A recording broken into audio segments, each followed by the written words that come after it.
Hey, Al.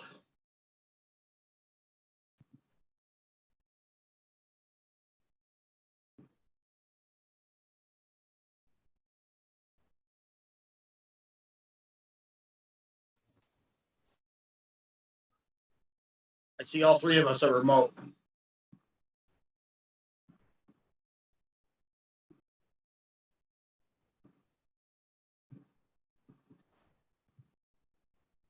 Al, you're muted.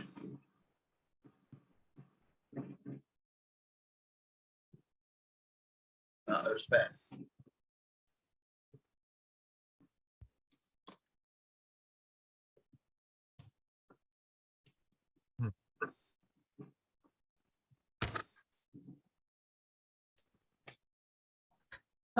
To the council members that are on Zoom, I am going to be sending out an email with 3 documents.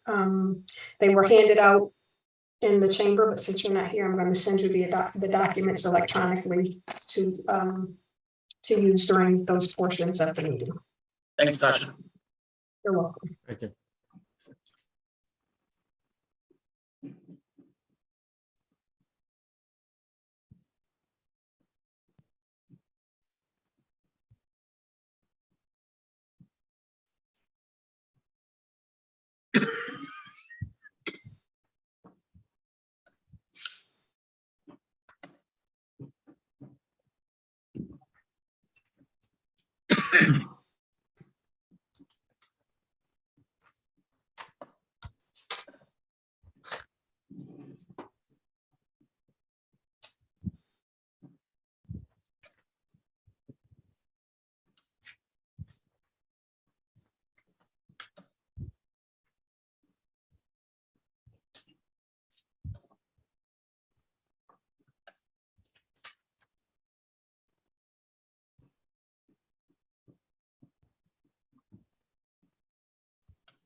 Hi, everybody on Zoom. It's 7 o'clock. We'll get started in just a sec. Let me just get our agenda pulled up here.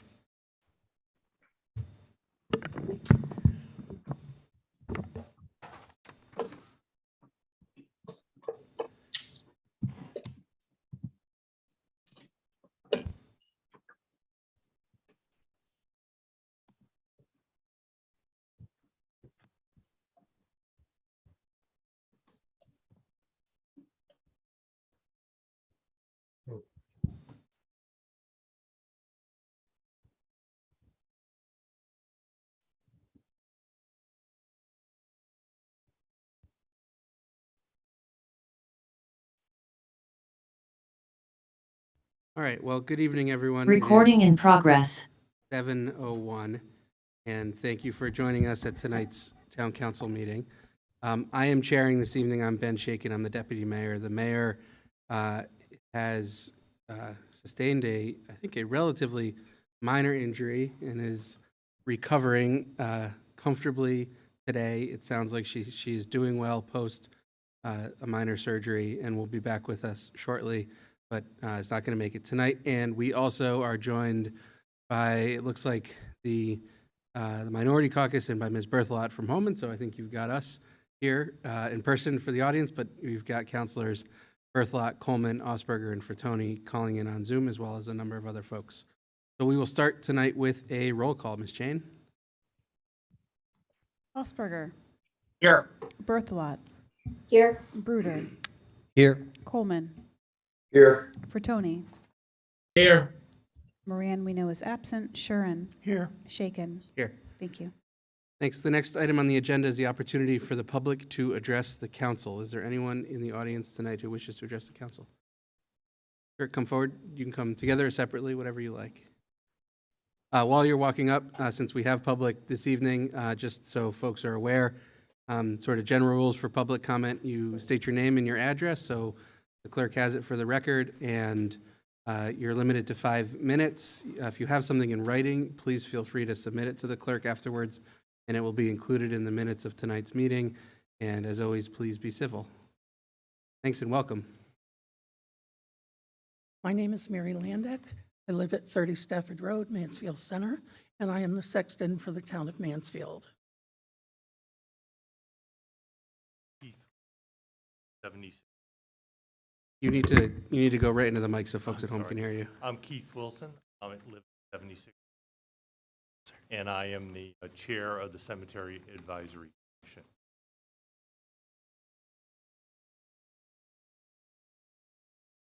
Hi. Cemetery Advisory Committee Board and our sexton, Mary Landeck, we recommend that the town council and the town manager consider options to expand the burial space in Mansfield, especially in the popular Gurley Cemetery. We only have 3 active cemeteries in Mansfield. Mary is going to talk about our inactive cemeteries. The active cemeteries are the New Mansfield Center Cemetery, the Gurley Cemetery, and the Riverside Burying Ground. We only have 614 burial plots in New Mansfield Center, 48 cremation plots, and 98 plots that are undeveloped, or 95. The Gurley Cemetery has 51 burial plots, 12 cremation plots, and no undeveloped plots. Riverside has no full burial plots. They have 164 cremation plots, and they have a scattering area as well for ashes to be scattered. And we're kind of concerned for the future as we look, since we only have these 3 active cemeteries. Maybe, Mary, could you talk about the other cemeteries? A few years ago, I know we had a sonar testing done on 3 of our old cemeteries, the Mount Hope Cemetery, which is on Route 89, the Jacob Cemetery, which is on Mansfield City Road, and the Thompson Cemetery, which is on Codfish Falls Road. The sonar results were really inconclusive. I really am doubtful as to whether or not any of these cemeteries would be viable to use the spaces that were, the sonar was done. I do know when Mary Stanton was the town clerk, she and I were discussing this, and John Carrington happened to come in, and he said that if we wanted to use any of this area, we would have to do further testing with boreholes and so forth, which would run into quite a bit of money. Also, there's no parking at the Jacob Cemetery, and there's really no parking at the Thompson Cemetery. The Thompson Cemetery is at the top of a hill, sitting on a corner on Codfish Falls Road. And of course, the Jacob Cemetery is right where Freedom Green is. So there's no parking there. Mount Hope, you might be able to get 3 or 4 cars in there. The shoulders are very narrow. You couldn't really park cars there for a funeral. The Thompson Cemetery is extremely inaccessible. It goes up quite a steep hill before you get to the cemetery. So that really isn't, I don't think anything that we could consider for these. The Gurley Cemetery is 1.8 acres. And in 2016, it was posted online as having 686 burials there. The Jacob Cemetery is a half an acre that has 88 burials. The Thompson Cemetery is 0.6 acres, and that has 19 burials. Mount Hope has 1.2 acres, and that has 245 burials. If we were to consider expanding the Gurley Cemetery, it's surrounded by land owned by the university. The lot right next door is an open field. There are some trees growing up in there now, but it has been an open field for quite a while. And I also looked, I believe we could get approximately 600 full burial graves in about an acre of land. So we probably, if we're looking at an indefinite future, we probably would want to consider seeing if we could acquire some of that land, if at all possible. Right. The other use of the cemetery is land to, not land. You have loam usually to dress the graves after the burial is complete.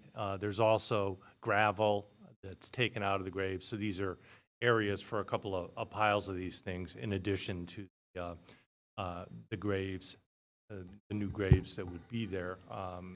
There would also hopefully be a little addition on parking as well, because that's a bit of an issue there as well.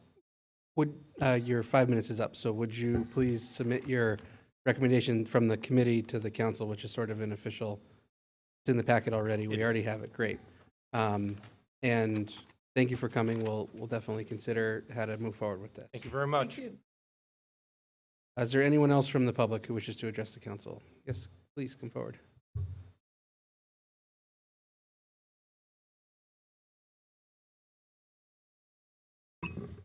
Good evening. Evening. For the record, Richard Hayes, 1471 Pleasant Valley Road in Manchester, Connecticut. I'm a partner in Hayes Kaufman Developers. We own 135 through 141 Stores Road, which is probably most likely known to you folks as the Big Y Shopping Center. I was here on June 13th. Apparently, I guess I didn't do a very good job communicating my issue at that time. We have a problem with panhandlers down there. I was told at that time to forward a letter. I did so on June 21st and had a follow-up letter sent by Big Y as well on June 21st. And then I contacted both the state representative and the state senator, sent them letters around in regard to this issue as well on the 28th of June.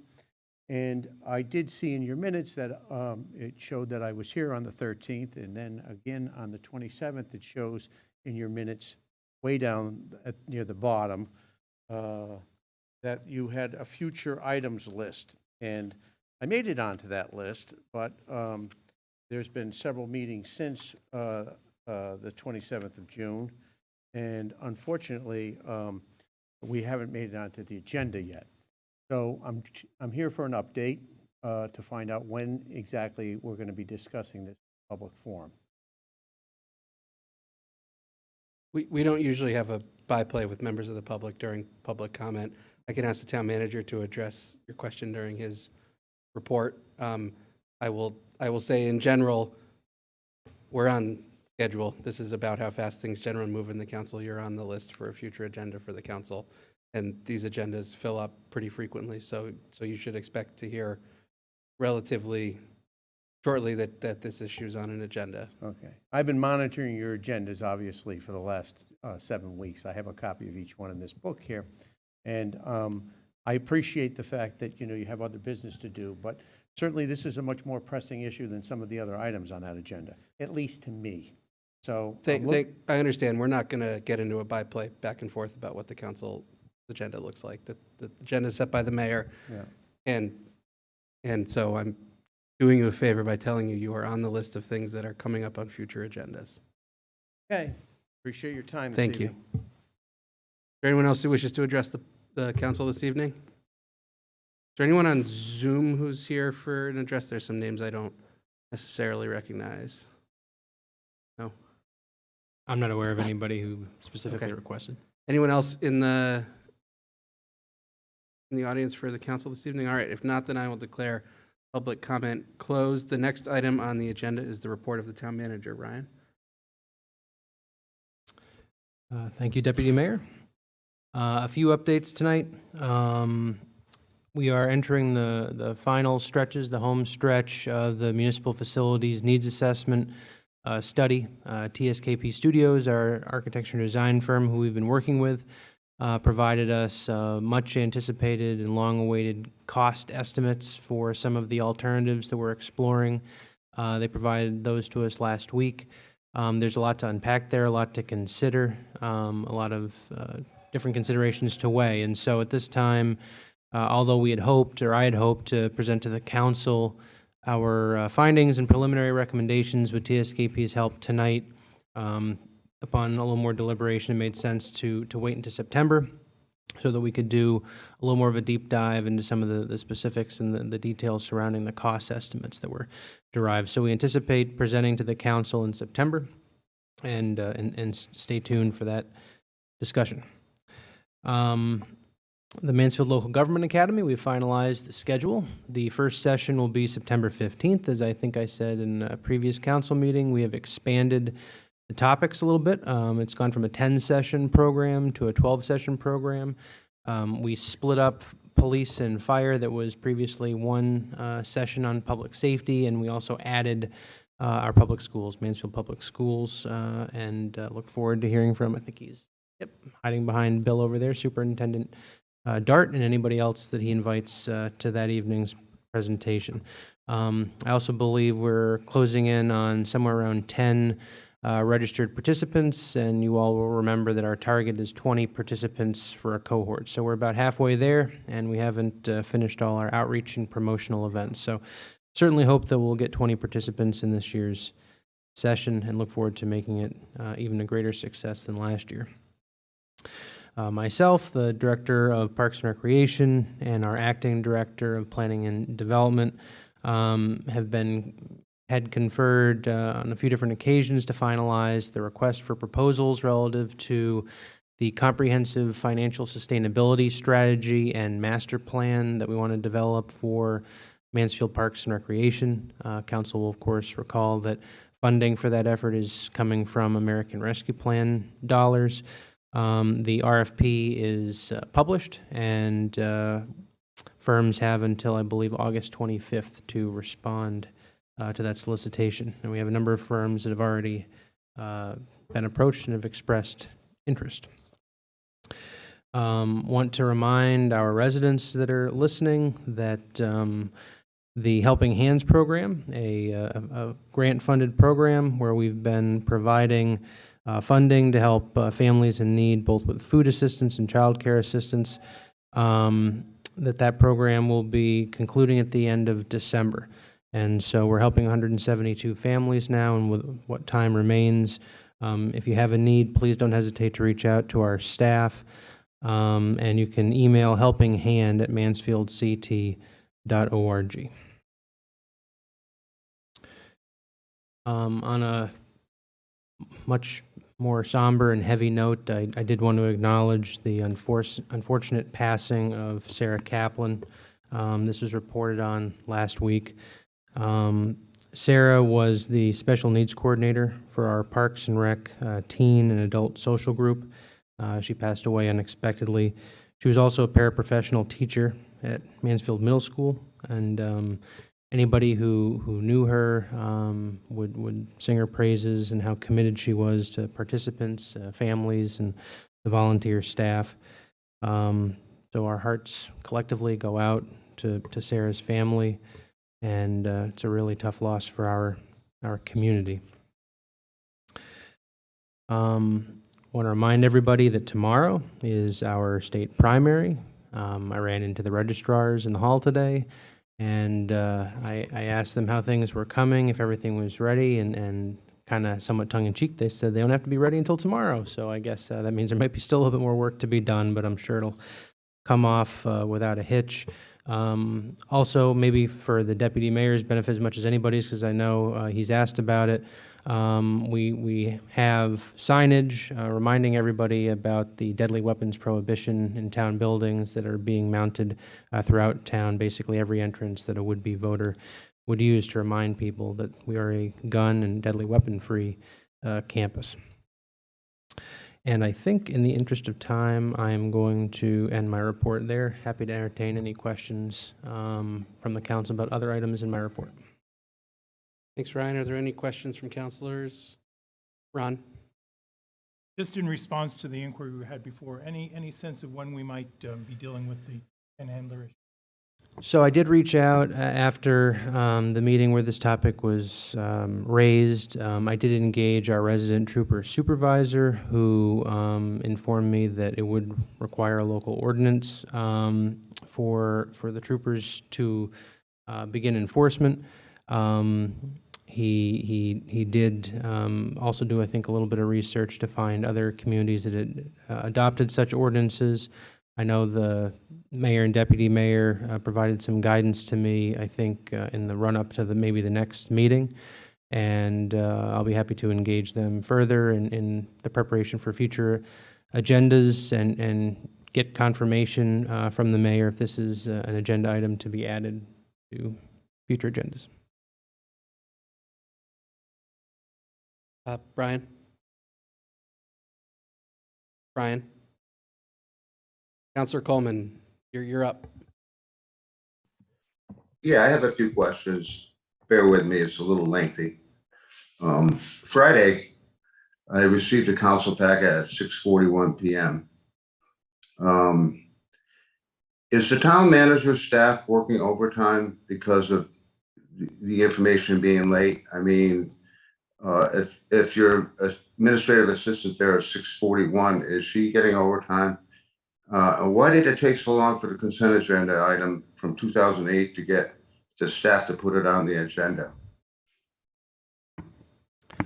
Any staff member, any non-exempt staff member that's eligible to accrue overtime would accrue overtime if their hours exceed 40 for the week. I won't get into sort of staff member specific work schedules, but other than to say there are times where a staff member, because they had other matters to tend to earlier in the day or later in the day, may elect to alter their schedule on a particular day. And in the case of the timeliness of the packet, I think that certainly in my experience, it's not uncommon for the packets to get posted later in the day. On Friday, of course, the agenda notice, the legally prescribed meeting notice, is posted prior to that and made available for inspection in the town clerk's office. I believe we've been following the practice that's been well established about when packets are posted. If the council wishes to see something different, staff will, of course, accommodate the council's desires. Brian, on your second question about consent agenda item B, I think if you want to discuss or debate it, I think we ought to pull it from the consent agenda rather than address it off agenda. Does that work for you? I was just looking, to see why the packet was so late. I don't think we really need to pull that from the consent agenda. It was already pretty much taken care of in 2008, correct? Do you want me to offer an explanation about why? Sure. So this item, you're correct that authorization was provided to the then town manager to execute an agreement with the condo association in 2008. The issue specifically was that the authorization was provided to Matt Hart, town manager. So the council named a name as opposed to just the town manager. And so that's why the authorization, there needs to be new authorization provided in this case. So we discussed a large number of agenda topics leading up to when the agenda was finalized, and this particular one just basically got overlooked, and we wanted to add it because it seemed like it was a very innocuous agenda item for the council to take action on, does not require a great deal of background. Okay. I took the liberty of watching the school building committee meeting on July 28th, TSK Studios report. I asked for the copy of the 37-page architect's report from the town manager, and I have yet to receive it. The report contained a lot of issues that appeared to be shoddy workmanship, poor construction practices, and just plain screw-ups. There's an interior block wall without staggered mortar joints, with a run of short blocks at the end. This work should not be accepted by the SBC. 50% of the concrete floors in the school are subject to the condition of dusting, where the top layer of concrete exfoliates. This is due to the improper placement Brian, of vapor barrier under the concrete. do you have a question the- for Ryan, or do you want to handle this during reports of This will be a councilors? question for Ryan in the end. Okay, Yes, please let me finish. go for it. Yeah, the improper placement of vapor barrier under the concrete.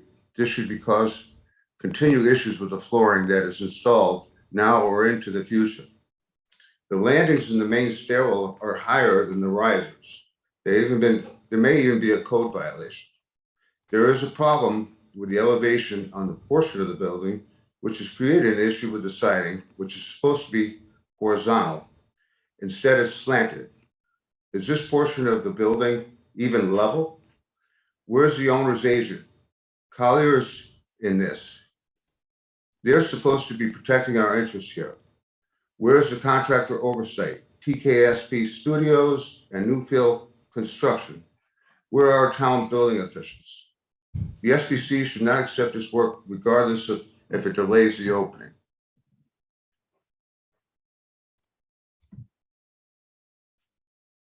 Question mark? Is there a question Ryan, for would like to Ryan? respond?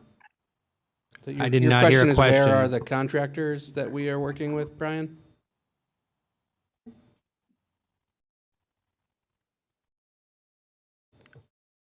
I think Mr. Coleman froze. Nope, he's still. Go ahead. I missed it.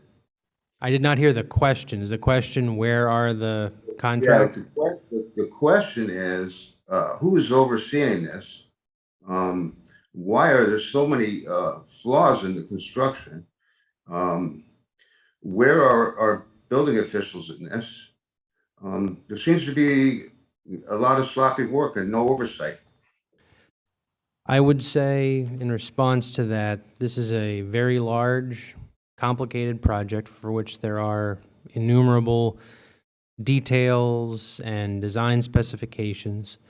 You're correct that at the last school building committee meeting, the architects report, TSKP Studios, their report, Jeff Brown, who's a staff architect, provided his latest report and walked through items that he deemed noteworthy. A lot of these, as you reference, from your own observations, rewatching the meeting. I have reviewed the report with the town's director of building and housing. I should also mention that the town's director of building and housing and building department staff are on the site quite regularly, probably daily, very carefully overseeing the work and ensuring that any inspections that need to be done for the project are done in a thorough, comprehensive, and timely manner. And then, of course, as you say, we have a project manager in the form of Colliers, who is, our owner's advocate, our owner's project manager. The issues that you flag in the architect's report, having reviewed them with our town building inspector, some are code issues that he himself, the building inspector, has documented that need to be rectified. And some are more of a cosmetic or aesthetic design issue. They have no bearing on the structural integrity of the building, for instance.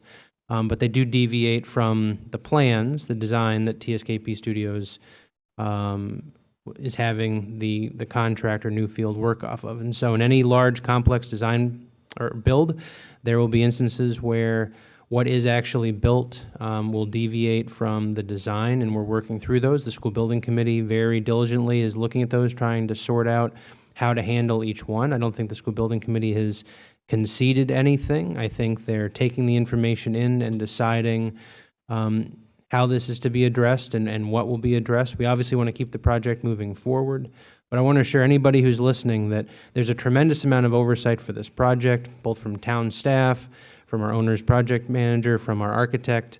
Everybody's trying to hold everybody accountable. And to use an example, though, the issue you flagged with the block wall, that is in fact an aesthetic issue because the block wall is not providing, it's not the structure of the wall. The steel beams are the structure. And so the building inspectors confirmed that those stacked blocks, to be done that way for aesthetic or cosmetic reasons, that's entirely acceptable. So we could obviously have a tremendous discussion on a lot of individual details. I would encourage you to stay engaged with the project as you have been and continue to go to the school building committee meetings or watch the school building committee meetings where these topics are had in great detail, or discussions are had in great detail. Could you make sure that the packet gets on our town website so the public can view the packets? I don't see any packets for the school building committee I at will all. absolutely work with our staff to rectify that if the packets have not been posted. Thank you. Are there other questions for the town manager?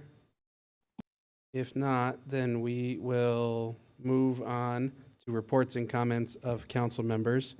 I will start only briefly to say that you have me in shirt sleeves tonight because the movers left the house about an hour and a half ago and I can't find my dress clothes. So sorry about that, everybody, but I wasn't planning on being here, but unfortunately with Tony gone, I had to come to chair. So I at least got a shower in, but couldn't find the dress shirt.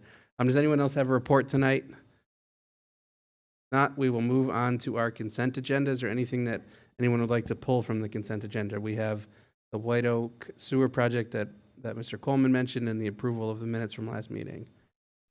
If not, I'll entertain a motion to accept the consent agenda. Moved by Ms. Berthelot. Is there a second? Seconded by Mr. Coleman. All in favor, raise your hand. It passes unanimously. All right, moving on to old business number 1, the plan for the pickleball facility at the Mansfield Community Center. It is on page 19 of your packet. Mr. Ellsworth. I also want to make sure that council members know that there is a replacement page. Hard copies have been circulated here, and I believe Tasha has emailed out to those members participating remotely the replacement document.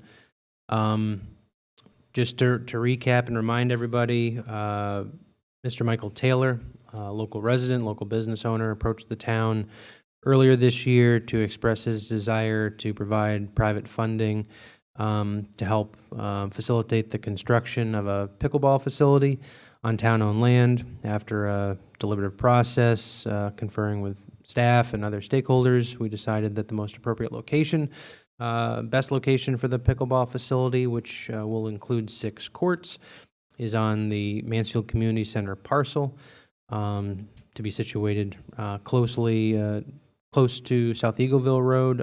There's a site plan, conceptual site plan included in the packet and was included in the last packet. Nothing has changed with the site plan since the last meeting. At the last council meeting, council expressed conceptual support for what was proposed and directed staff to work with the town attorney and Mr. Taylor on a draft agreement that sort of memorializes the roles and responsibilities that the parties are offering in this case, and obviously protects everybody's interests and ensures that the project is not just done smoothly, but that the final product reflects what our shared goals are. And so you have an agreement in front of you that was crafted by Attorney Deneen. I believe Attorney Deneen is here. He can also help answer any questions folks may have. But this agreement reflects basically the substance of what was discussed with between Mr. Taylor and the town. Thank you. Are there questions? Mr. Shuren. Yeah, I just wonder if we could go over the changes in the agreement that we saw in our packet and the revision now. Yeah. There were elements that had been discussed with Mr. Taylor that when we published the packet last week, we hadn't received feedback from Mr. Taylor. So there was, in a perfect world, there were provisions in the draft agreement, again, not having the benefit of Mr. Taylor's feedback to clarify some of his intent that we, would have preferred to have included the copy that's in front of you so as not to confuse the matter. Some of the highlights of the agreement, the town under what's being proposed would cover a number of tasks or work items associated with the project. They're laid out in an attachment called Schedule A. It's largely site prep items based on the costing of the project that the assistant town engineer performed.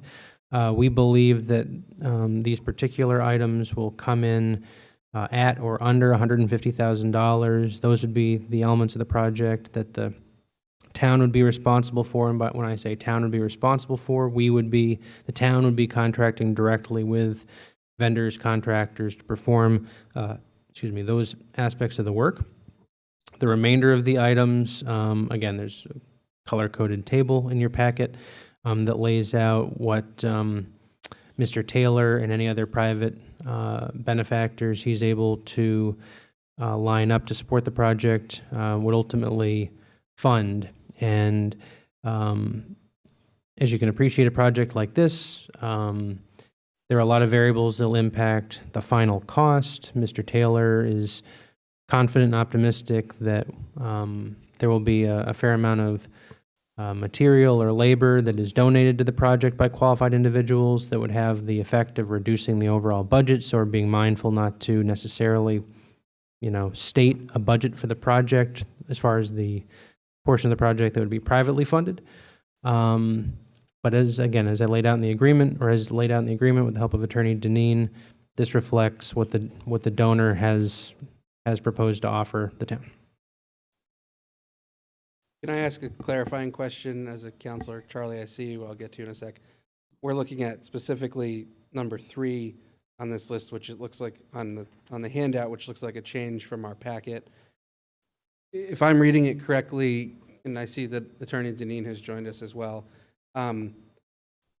if what this says basically is if the town's portion of these costs exceeded the estimate that Derek has prepared, that the town would in the end be responsible for them, even though the donor has agreed to help us fundraise to cover them. So if there's an overage in the concrete sidewalk charge or something along those lines that the town is paying for, that in the end we would be responsible for it, although Mr. Taylor is assisting us in obtaining contributions and donations to complete the town's portion of the project. But that if there's overages on Mr. Taylor's portion of the project, so what's in green on page 25 of our packet, that Mr. Taylor would be responsible for funding those regardless of whether they've exceeded our estimate or his budget or whatever it may be. That's accurate. That's an accurate summary. During our most recent conversation, Mr. Taylor acknowledged, some of, the spirit of what was previously discussed, and he made some observations about additional information, things that could be discovered, if you will, during the site clearing phase, that he would be more comfortable knowing where that line of demarcation was, and that he wasn't essentially agreeing to, cut the town a blank check to cover any difference. Now, he did, and I want to be careful how I characterize this, but he did make it clear that, he very much wants to see this project happen. And so to the extent, and I guess I would invite, our assistant town engineer maybe to weigh in on this, but because these numbers, the town's portion of the budget was crafted, with the intention of providing some cushion. So we are reasonably confident that the budget that's been assembled here will more than cover our projected work. But Mr. Taylor was clear that, if and perhaps at the unlikely event that we exceeded the town's portion of the budget, that he would stand ready, willing, and able to help us raise the funds to cover the gap. But it looks like Derek's there. So I guess, Derek, I would invite you to share any remarks you may have at this time about how you crafted the budget and how you costed things out. Certainly. Thank you, Ryan. Did look at some of the recently bid projects that have been out in various communities to kind of see what the latest pricing is for a lot of the earthwork components.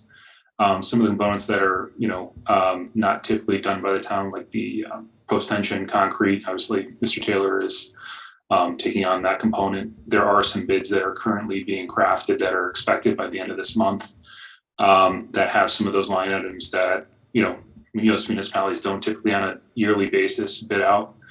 But a lot of the earthwork, those are more current pricing that we're seeing out in the market at this point in time. So for example, rock removal, earth movement, et cetera. Thank you. Charlie, you had a question? No, I didn't have a question. If there wasn't any other questions, I was going to put the motion on. I also should have mentioned in my brief, again, summary of what's being proposed here, that the proposed funding source for the project is a portion of the town's American Rescue Plan funds that was specifically earmarked for Parks and Recreation asset improvements. This is a question that came up last time. I just want to refresh my memory. If, when all is said and done, for whatever reason, this turns out not to be an optimal place for a pickleball court, or pickleball loses its popularity, or whatever happens, where do we stand with it?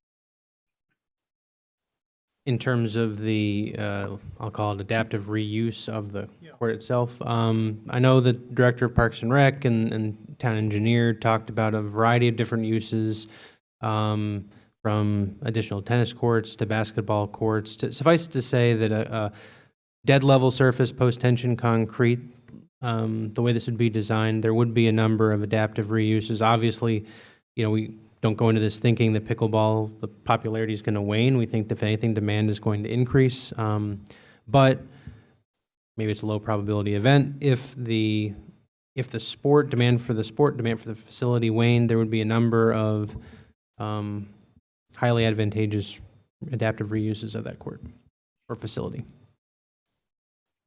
And the naming provision in item 8 would continue? Yeah, so that was a provision Mr. Taylor, in our last conversation, brought up. As I understand it, there was a similar request made and granted by the town at the time that Mr. Taylor and others spearheaded the skate park. And so it's essentially the same request that, in consideration for the efforts that he and other private individuals put into the fundraising to make the project happen, they wish to have the ability to name the facility. The town would, though, have a mechanism to grant approval. It doesn't mean that any name goes. Kevin, if you're still there, you haven't been called upon, but I guess if there's anything else, either more granular or big picture, that you think the council should be made aware of from our many conversations with Mr. Taylor.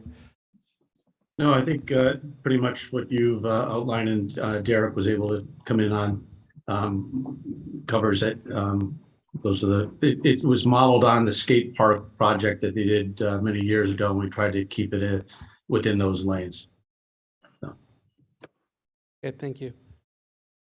Are there other questions? If not, Mr. Osberger, you wanted to make the motion? Yes, please. Go for it. I move effective August 8th, 2022, to authorize the town manager to execute a donor agreement and any other pertinent legal documents as prescribed by the town attorney between the town of Mansfield and Mr. Michael Taylor that is substantially consistent with the draft presented, and further authorize the appropriation of $150,000 in funding from the town's ARPA allocation for the purpose of facilitating the siting and construction of a pickleball facility on the Mansfield Community Center parcel. Is there a second? Seconded by Ms. Berthelot. I saw her first. Is there any discussion or debate?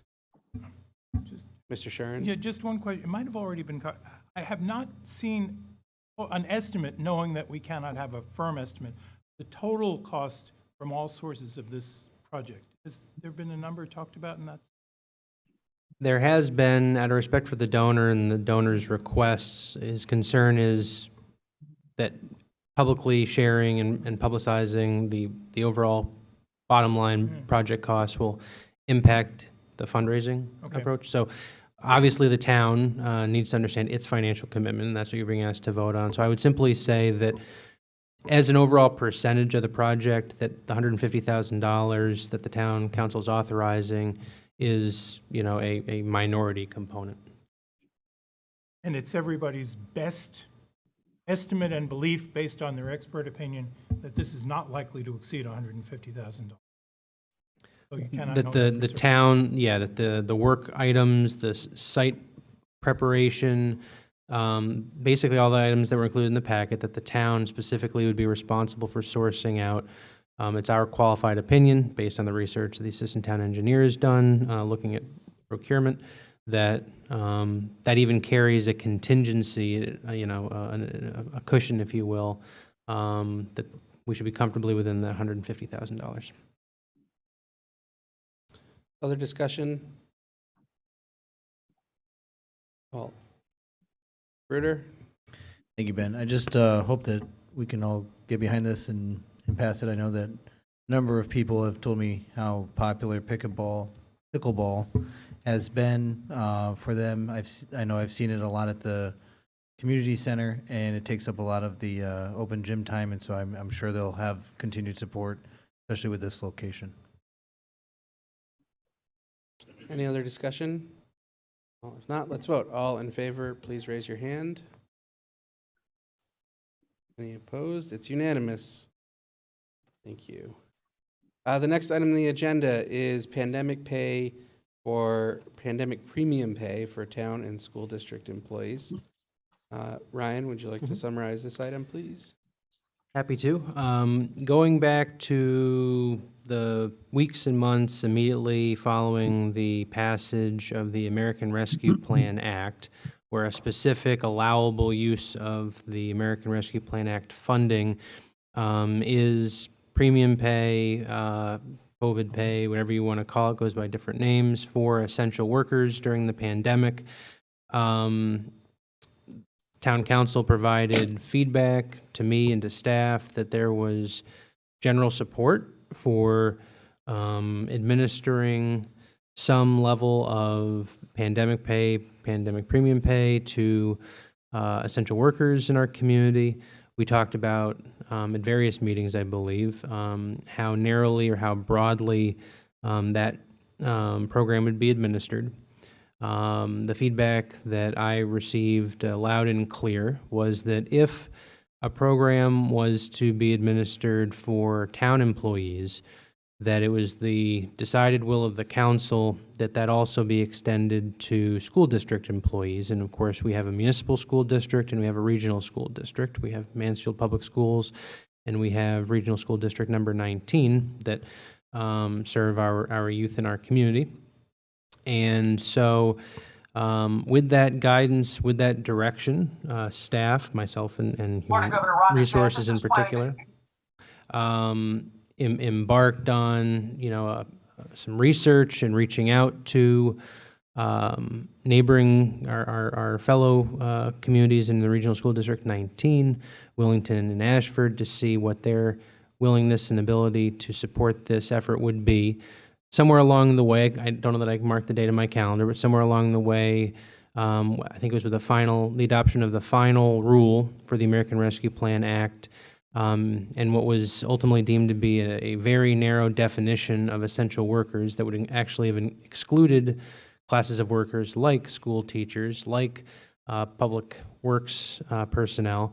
That overly prescriptive definition in the American Rescue Plan led to staff looking for an alternative means of funding this program, and the surplus pilot funds, the payment in lieu of taxes revenue from this past year, was deemed to be the most appropriate source. And at the April 11th, I believe, council meeting, the council approved a number of proposed uses of our quote-unquote surplus pilot funds, and this program was on that list.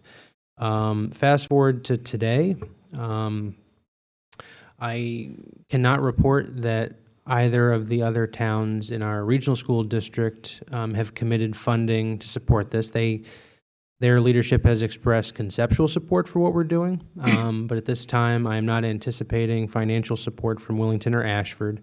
And so what's being proposed for the council to consider is town of Mansfield using what amounts to $194,000 of its funds to administer $400 pre-tax premium pay awards to those town and school district employees that meet certain criteria that has been laid out in the literature you've been provided. This includes that the qualifying employee is still an active employee of one of those three entities, that they worked for one of those entities for at least a 6-month period during the time frame, let's see, it's March 16th, 2020 through May 24th, 2021.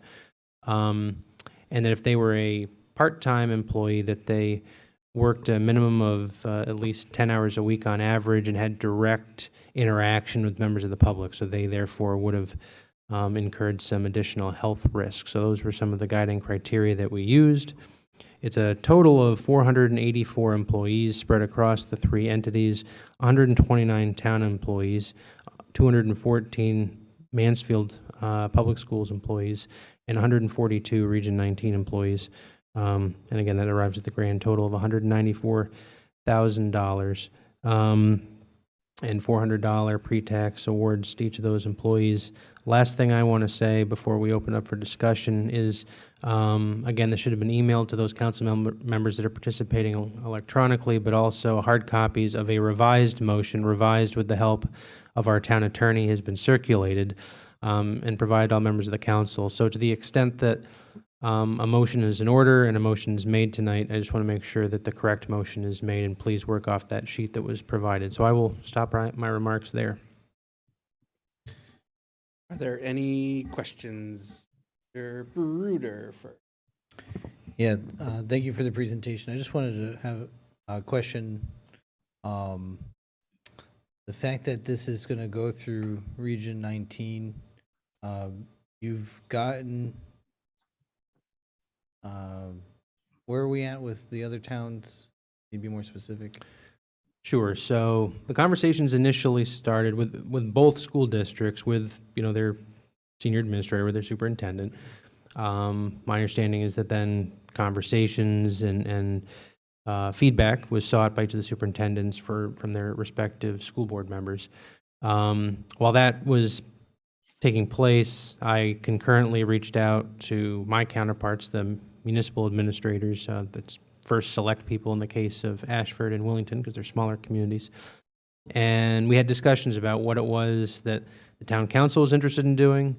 And the specific request that was made was basically provided them the same breakdown I just provided the council in terms of the total number of employees, but specifically the number of employees or the percentage of the overall appropriation that would be the Region 19 component. And we asked if they would consider providing funding, didn't necessarily specify an amount, but providing funding to help offset that portion of the overall appropriation. And as I said, there was shared interest.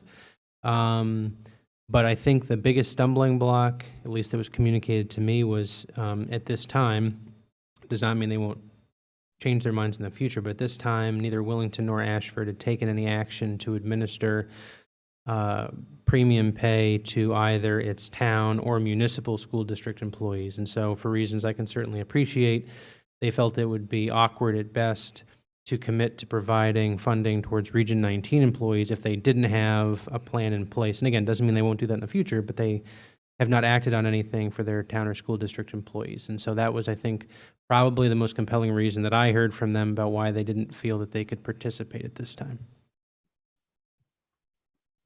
Sharon?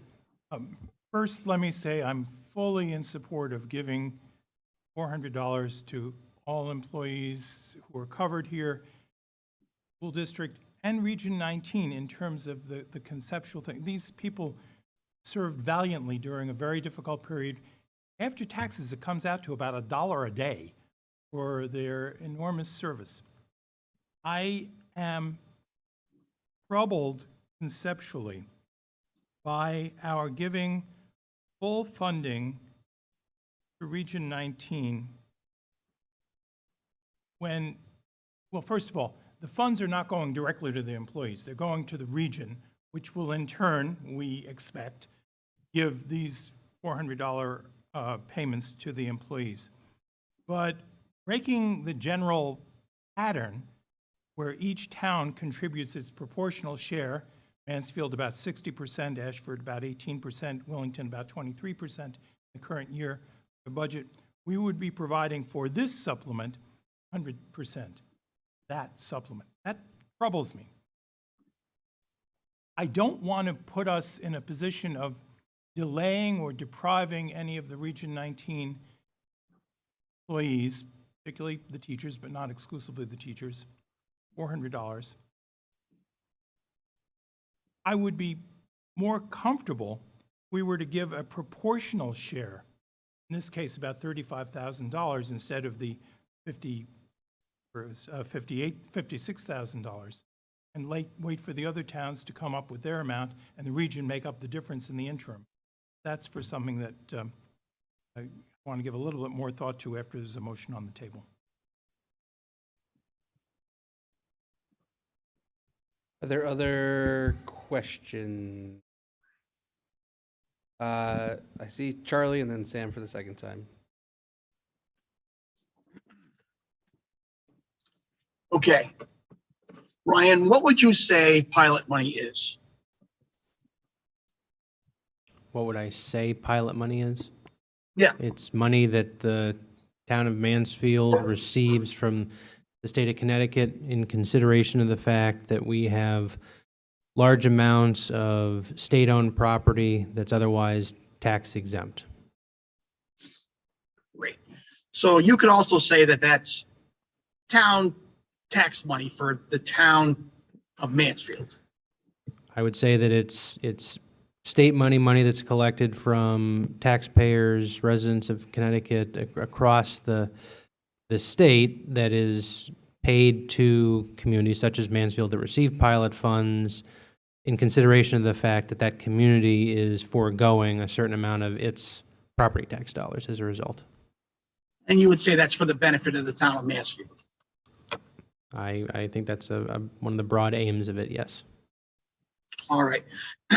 And so, although I agree with the fact that, some of our residents should perhaps get some of this, I think that all of our town residents who had to deal with this problem during the pandemic should also be eligible for this. And I say that because I know essential workers, friends of mine who drive tractor trailers and had to bring feed to farms and pick up milk, and essential ambulance drivers and wrecker drivers and all these people that had to be out there delivering food to grocery stores who work and live in the town of Mansfield.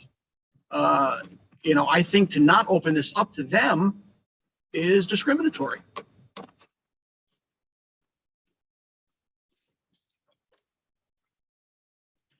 Is there a question there, Charlie? Well, my question is that why are we excluding all the rest of the residents of the town of Mansfield in this money that is the town of Mansfield's money?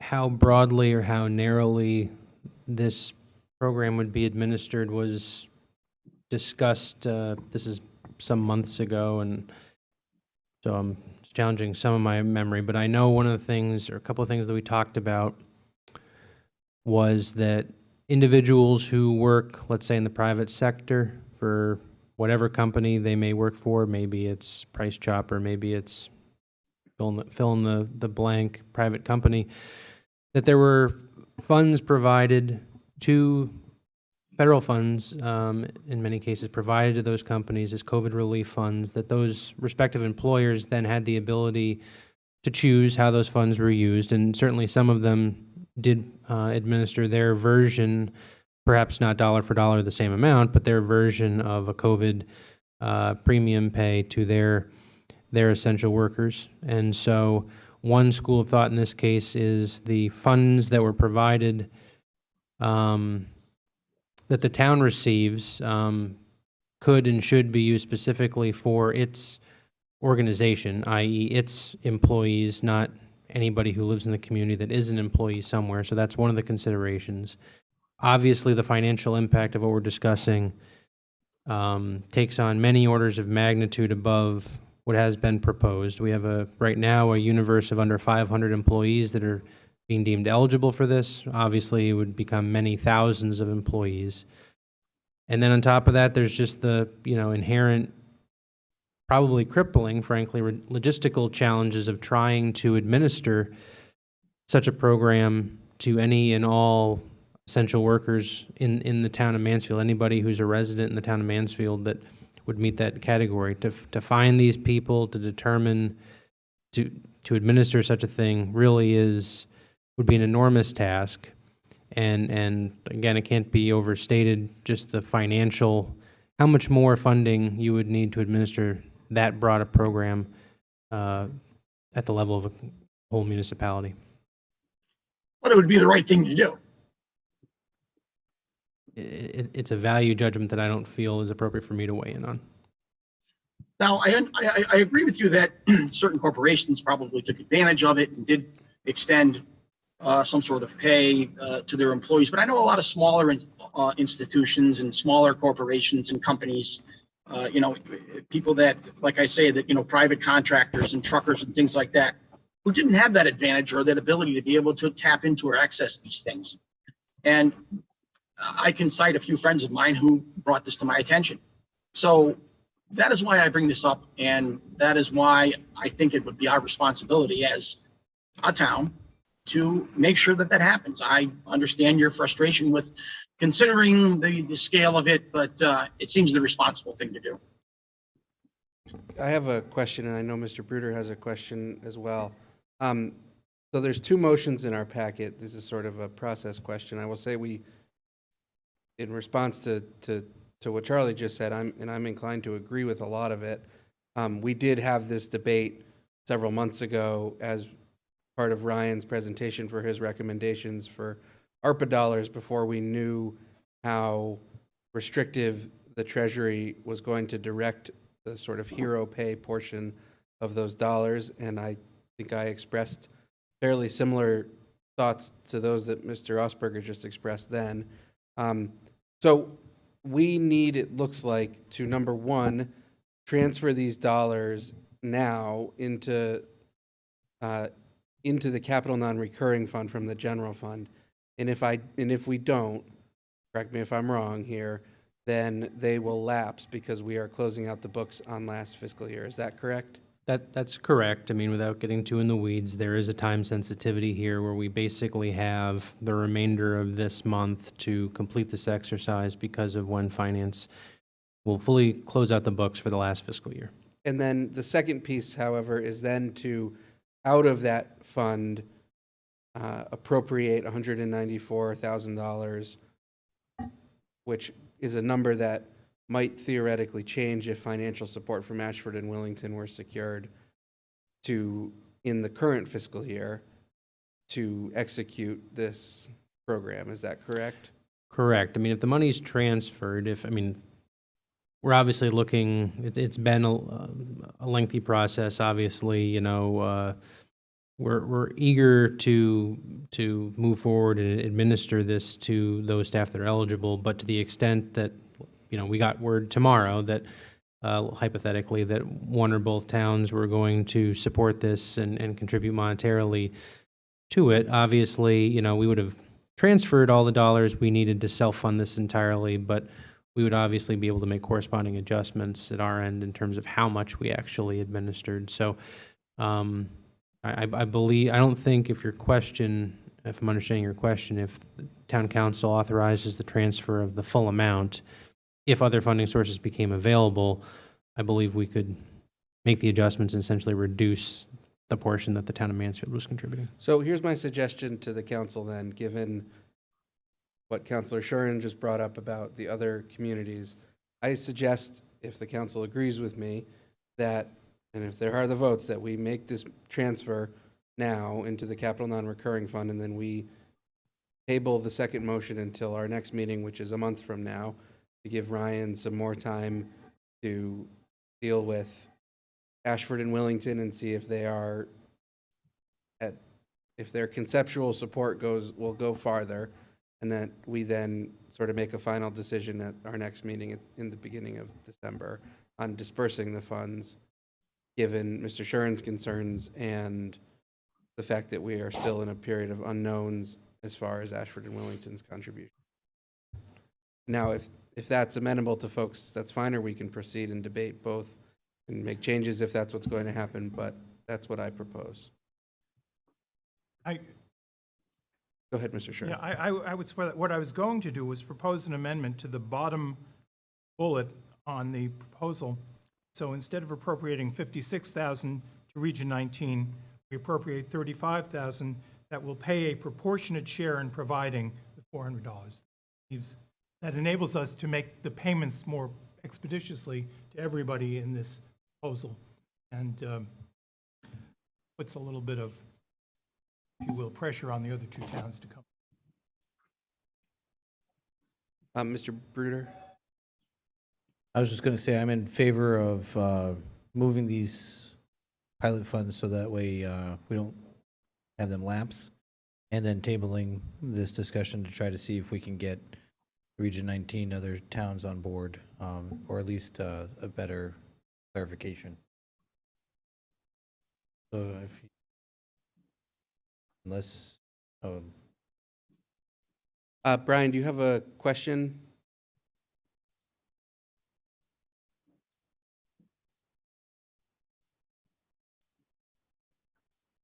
Sorry, it took me a while to unmute. No worries. I have a problem with this, a rather large problem. One, Ashford and Wilmington and Mansfield received ARPA funding just for this purpose. And now we're deciding to use pilot funding, which I'll get to momentarily, instead. So basically, we're circumventing the requirements of the ARPA funding to get past the requirements of premium pay, which is recommended by the ARPA funding itself. So I have a problem with this altogether on that. I'm opposed to this motion. Back in April 11th meeting, I voted against the allocation of $4 million in pilot money that was left over from 21-22 budget season. $2 million of that was immediately spent on purchases of equipment and services, and the remaining $2 million was put into the CNR fund. To get to Charlie's point, what is pilot money? Payment in lieu of taxes. This money is provided to municipalities where the state of Connecticut owns a substantial amount of property in a municipality. Pilot money is provided for the purpose of offsetting the town's loss of property that would normally be on the grand list. Pilot money is and should be treated as tax proceeds, as any other taxes collected in the town are.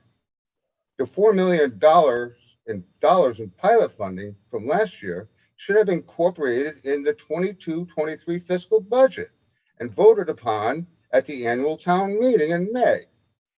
I would like to note that in the Mansfield Town Charter, Section 406, the town council is prohibited from allocating more than 0.5% of the annual budget to any cause.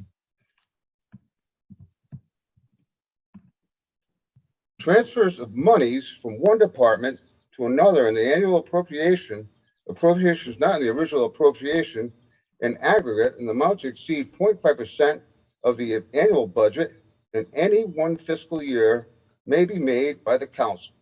Transfers of new appropriations in amount of 0.5% to an aggregate amount shall not exceed 1% of the annual approved budget in any one fiscal year.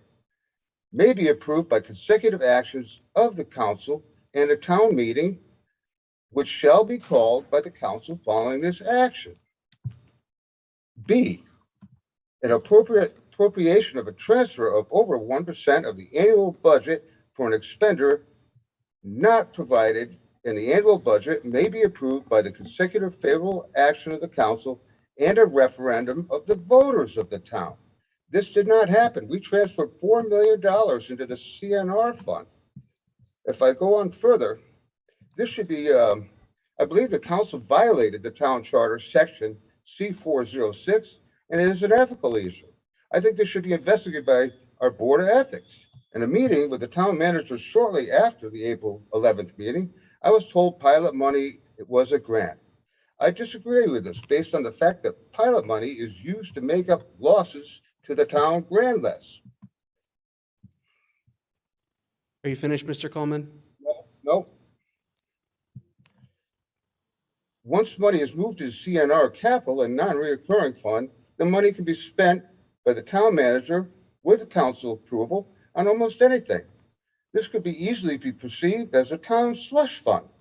In the name of the taxpayer and ethical reasons, I urge that other members of this council vote no on this motion to use pilot money for COVID pay.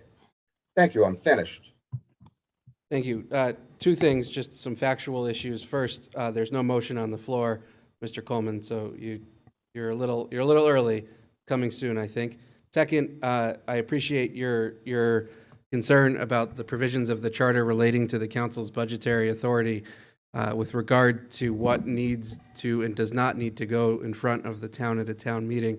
However, it is factually incorrect. The only appropriations that need to go through the town meeting process, as you have laid out, as you read the charter to us, are those that have to do with the funds that we raise through the levy of our grand list, which is the tax dollars that we collect directly from the residents of the town of Mansfield through our municipal property taxes on your house, your car, your personal property, if you're a business. The funds that we receive as grants from the state, including the payment in lieu of tax grant that the state provides to the municipality, to us and other municipalities, is not subject to that provision, has never been subject to that provision since the beginning of our town meeting process and charter, and is not, we are not in violation of the charter by moving pilot funds to the capital non-recurring fund or doing anything else with them as a council. So I think Mr. Bruder was going to make the first motion as he announced, and we can debate that motion. Mr. Bruder. Thank you, Deputy Mayor Shaken. I would like to move effective June 30th, 2022 to transfer the $150,000 pilot appropriation from the legislative budget to the transfer out to the capital non-reoccurring fund from the general fund. Thank you. Is there a second? Seconded by Ron. Is there discussion on this motion? Mr. Bruder, please. If I could just speak to my motion, thank you for recognizing me. I would say, given the fact that there seems to be, some discussion that my peers would like to have, my colleagues, in regards to this, my next step will be to table the rest of it, but I think just in terms of having the ability to table this and talk about it further as an appropriation from our pilot grant, I think we should do this now so that way we don't end up having it lapse. Thank you. Other discussion? I will add just, I'm sorry, Mr. Osberger. I would have to share in the sentiments of Mr. Coleman with regard to, where the funding's coming from. Certainly the ARPA money was supposed to be used for this and should be used for this, and we shouldn't be using the pilot money.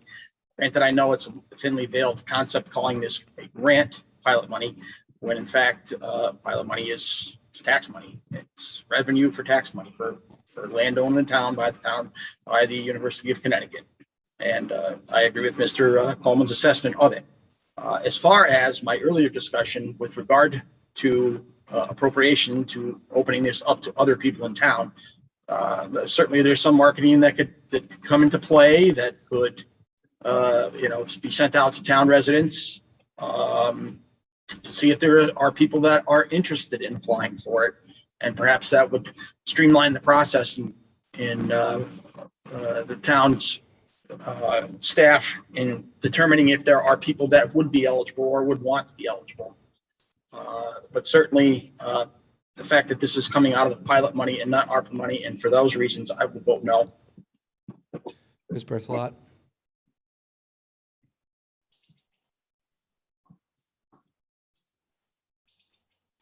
Thank you. I wish to address some of the points made. It's really important to clarify that there's nothing shady going on here.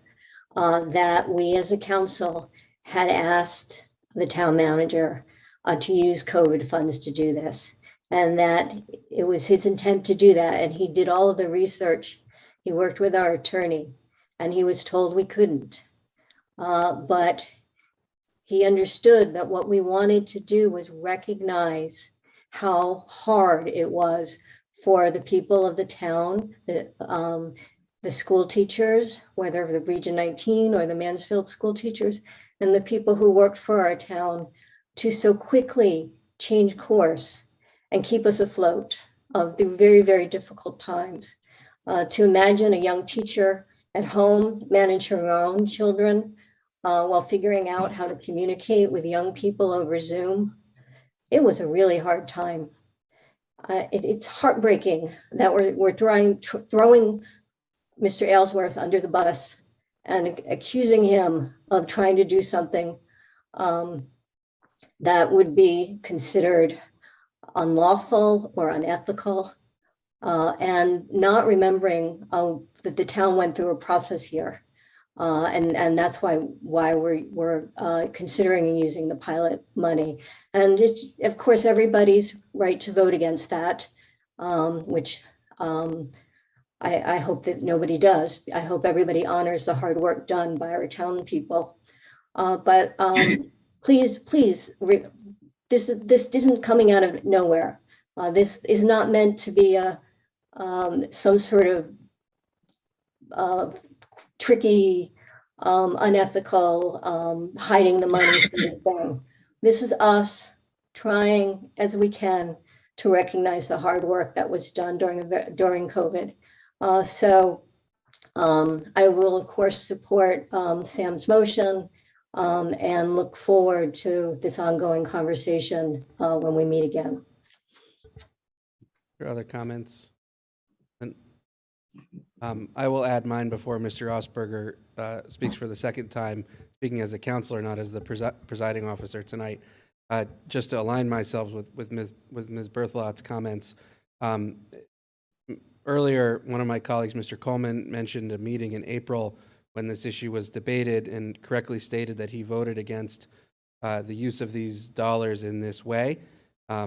He voted in the minority, and the motion to do this thing with these dollars passed. So the idea that now that we are making a transfer because the fiscal year has ended while Ryan has been trying to put our wishes into action is in some way an unethical breach of the town's charter is just wholly false.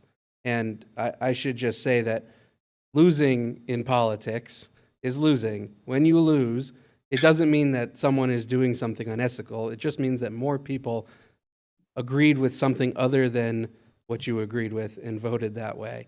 And so that is what will happen tonight. Everyone is always free to vote against these motions, but to make an allegation of a violation of our ethics code or our charter to do with our payment in lieu of taxes, grant from the state, what we do with it every year and have always done with it. It is not tax revenue that the town collects, even though the word taxes is in it, even though the state pays it to us, because if the land that they owned were owned by a private citizen or a private company, it would pay us taxes. It is not taxes. It is a grant. It is not directly tied to its tax value, as we have seen, given that we got a bunch of extra last year by an action of the legislature. So I support this transfer. I will agree with the non-debatable motion to table that will follow. I hope that we can get this done at our next meeting, because I think it's important for our employees to be recognized as we've told them they will be now, what will by then be 6 months from when we told them so. And I'm hopeful that Willington and Ashford will come around, although I will say it is my personal opinion that if they do not, that we ought to forget, for these particular purposes and these particular purposes only, our duty to split things amongst the three towns and recognize the employees of the region equal to the employees of the town in the Mansfield board. But that'll be for debate at our next meeting, hopefully, and hopefully we won't have to debate it because they'll come around. So that's my comments on this motion. Mr. Osberger, you wanted to speak for a second time? Yes, I did. I just wanted to clarify that I never said that anything that Ryan was doing was unlawful. I just that my position was that I didn't agree with the funding of where it's coming from. But secondarily, to Ms. Berthelot's point, I agree that the teachers should in our town, that they did do a lot of hard work. But again, getting back to my earlier point, So did many other people in town that live and work in town, and are not because of this motion going to have the ability to access this. And I think that's an egregious error of judgment of us not opening this up to the rest of the people in town. To your point, Ben, I'm not particularly sure how this funding became political, but you somehow made it political. And I would hope that we as counselors could be responsible and keep the politics out of this. But that's somehow the discussion needs to be brought forward with respect to making these funds available to everyone. Because other than that, this seems just discriminatory to the rest of the people that aren't accessing or having the ability to access these funds in the way they were offering up to the town employees. Are there other comments? Mr. Coleman for the second time. Yes, I just want to clarify. I'm not a sore loser. This is not about politics. I guess really, Deputy Mayor Shaken, this is about the definition of a grant. We disagree on the definition of a grant. I don't believe the pilot money should be treated as grant money. As I stated earlier, it should be treated as tax proceeds. That's where the difference is between you and I. It's not political, and I'm not a sore loser. Thank you. Ms. Berthelot for the second time. Yes, thank you. And just regarding Mr. Osberger's point, there's nothing about this particular motion or idea that would foreclose the things that both the deputy mayor and yourself have proposed. However, as we have talked about this particular idea at length in the past, and in the past, as Mr. Ellsworth has explained to us why it's not workable, but absolutely put it on an agenda for a future meeting. But this in itself doesn't mean that other money couldn't be spent in the future. It's two different ideas. There's nothing about voting for this that would prevent you from continuing to ask for the idea of more money for other workers. Other comments? Not, let's vote. Ms. Jane, would you call the roll, please? Osberger, No. Berthelot, Yes. Bruder, Yes. Coleman, No. Bertoni, No. Curran, Yes. Shaken. Yes. Thank you. All right, the motion passes. Mr. Bruder? Thank you. I would like to table the rest of this discussion to Next meeting. our next meeting. Is there a second? Seconded by Ms. Berthelot. This motion is not debatable. All in favor of tabling this agenda item until our next meeting, which I believe is September 12th. Raise your hand. Passes unanimously. Oh, I'm sorry. Any opposed? Mr. Shuren is opposed. It passes 6-1. The motion, this agenda item is tabled. The next item on the agenda is proposed committee on committee charge. This is from an update from our last meeting. Did we officially table it last meeting? I can't recall. I believe it was officially Okay. tabled. Ms. Berthelot, you are the committee chair. Go I for it. am no longer the committee chair. You are no That longer the committee chair. falls on the shoulders of my esteemed colleague, Mr. Bruder. So I think he is going to handle this evening. Mr. Bruder. Thank you. So it looks like we got our answer back from the town attorney. I don't know if, Ryan, you want to give a summary? Sure. So at the last council meeting, a couple substantive legal questions, legal interpretation questions as far as the charter goes were raised. Namely, can the charter be interpreted as saying, because the charter clearly states the council shall appoint, the question is whether or not a subset of the council, i.e. the Committee on Committees, which is 100% made up of council members, but is obviously not comprised of the full council, whether that entity could have the authority designated or delegated to it by the full council to make such appointments. And so Mr. Attorney Deneen was was asked to weigh in on this, perhaps in a little more depth than he did in a quick and dirty email that he sent off to the town clerk before the last meeting. Just wanted to make sure that he had a chance to review the charter, do any legal research he needed to, and he essentially came back with just restating his initial position on this, which is that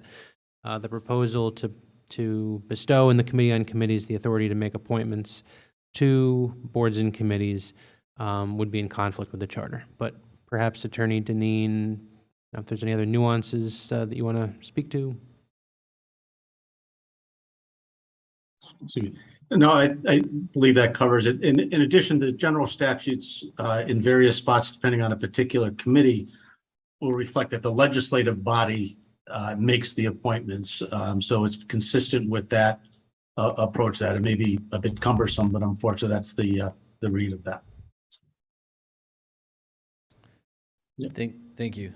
So I think, given that, I would like to move to send this back down to the Committee on Committees for further discussion in light of the town attorney's legal opinion. I think I'm going to require a second on that because I don't think that recommendation came to the committee. Seconded by Ms. Berthelot. Speak to your motion more.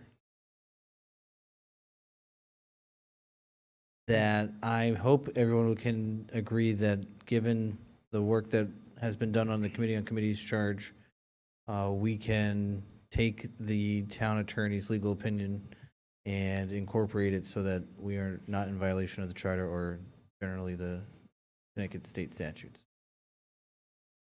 Any other discussion? Mr. Osberger. Yes, I support Sam's opinion on this, and obviously, since I'm on this committee, I support this this motion.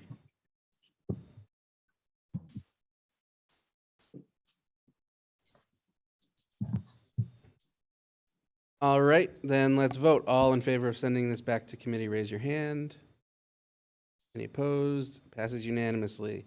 All right, that takes care of old business. We are now moving on to new business, and before we start it, I would like to ask the council's support to flip B and A. So to deal with the water testing at the Southeast Elementary School right now, we are joined by some guests from the Department of Public Health and others, and then to get an update from Superintendent Dart and, sorry, Kathy, the chair of the Board of Education as letter B. Is there someone who wants to make that as a motion? So moved. Moved by Sam. Is there a second? Seconded by Ron. All in favor to this agenda change, raise your hand. Any opposed? Passes unanimously. Okay, so we are now on 8B, which is on page 37 of your packet. An update on water testing at Southeast Elementary School. Ryan, would you introduce the topic and our guests? Sure, I'll introduce the topic. We are joined by a number of state and local officials tonight, and rather than introduce them and their bios when they speak to this topic, I would just encourage them to state their name and their job title as appropriate. But going back now to the month of June, per state requirements, we do semi-annual water testing at our schools. Our schools are on a private well system.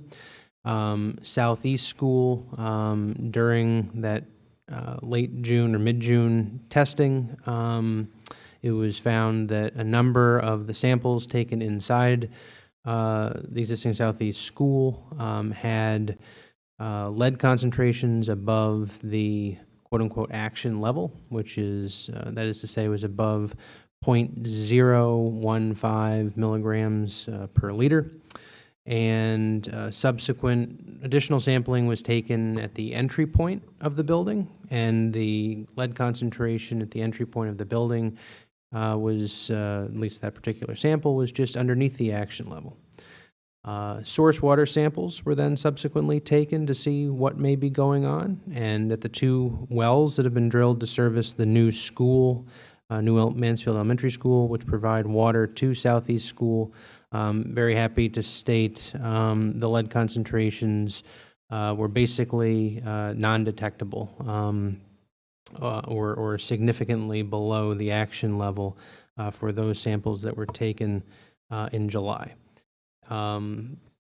A lot of different thoughts and considerations being given as to what might have contributed to the elevated lead levels that were observed in the June samples. As everybody knows, Southeast School is a 75-year-old building, and we've seen in some of our older buildings that have old piping and lead solder in the pipe joints that over time, some of that lead can leach into the water supply and elevate the lead levels, and that's why part of the reason why the school is already outfitted with water filtration stations. If you're filling your water bottle, it filters out lead. And also it's important to know that going back to the beginning of the pandemic, as a pandemic public health measure, students, faculty, and staff were encouraged to bring water from home so as not to use water in the school during that time. So the good news is that it certainly appears that the source water lead concentrations are not a concern, but we have more work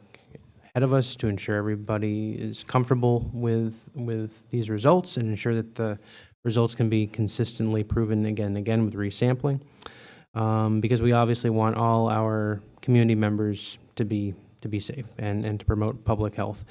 So with that, I'm going to turn it over to Superintendent Dart to share some words on this, and then when we can introduce some of our guests from the state. Yes, thank you very much, and thank you for allowing me to be here. It certainly is an honor, and I appreciate your service. I'll talk a little more about our programs. It's amazing how quickly you become an expert in water quality and construction. 6 weeks into the job, but this nonetheless is the most important issue. As we have always been, we are concerned and support safe water, and we have followed all the state, federal guidelines in terms of testing because of the well situation. The interesting part about the hits of lead really just add to the argument as to why we're undergoing this construction project, that it's super important to acknowledge the aging infrastructure seemed to have a very significant, if not sole, influence on the readings of these lead amounts. As Ryan had shared, once we saw these hits come through in the June testing, we were notified from the testing date was 6/15, and the state notified us on the 23rd of June. It was obviously important for us to have some more testing to better understand from source water if indeed this was attributed to aging infrastructure, plumbing, fixtures, faucets, so forth. And so the testing that occurred on the 26th of July did seem to confirm that, but I will relinquish the final statement on the water experts that we have. But certainly the testing amounts were so low that less than 0.001, which would be non-detect, would indicate that the lead was probably from the old infrastructure and the plumbing with that piece of it. I don't know if Bill wants to add to that. Thank you. I'm Bill Treach. I'm the Deputy Director for Facilities. Part of the testing that we have done with the state is just to look out for safety of children. Test according to the state's mandated testing rules. As soon as any test results come back, if there's any above action levels, we take action from there to determine exactly what happening, from testing inside the building, from pipes, from well sources, just like we did here. Try to determine exactly where this is coming from to mitigate any problems, future problems. reactive as fast as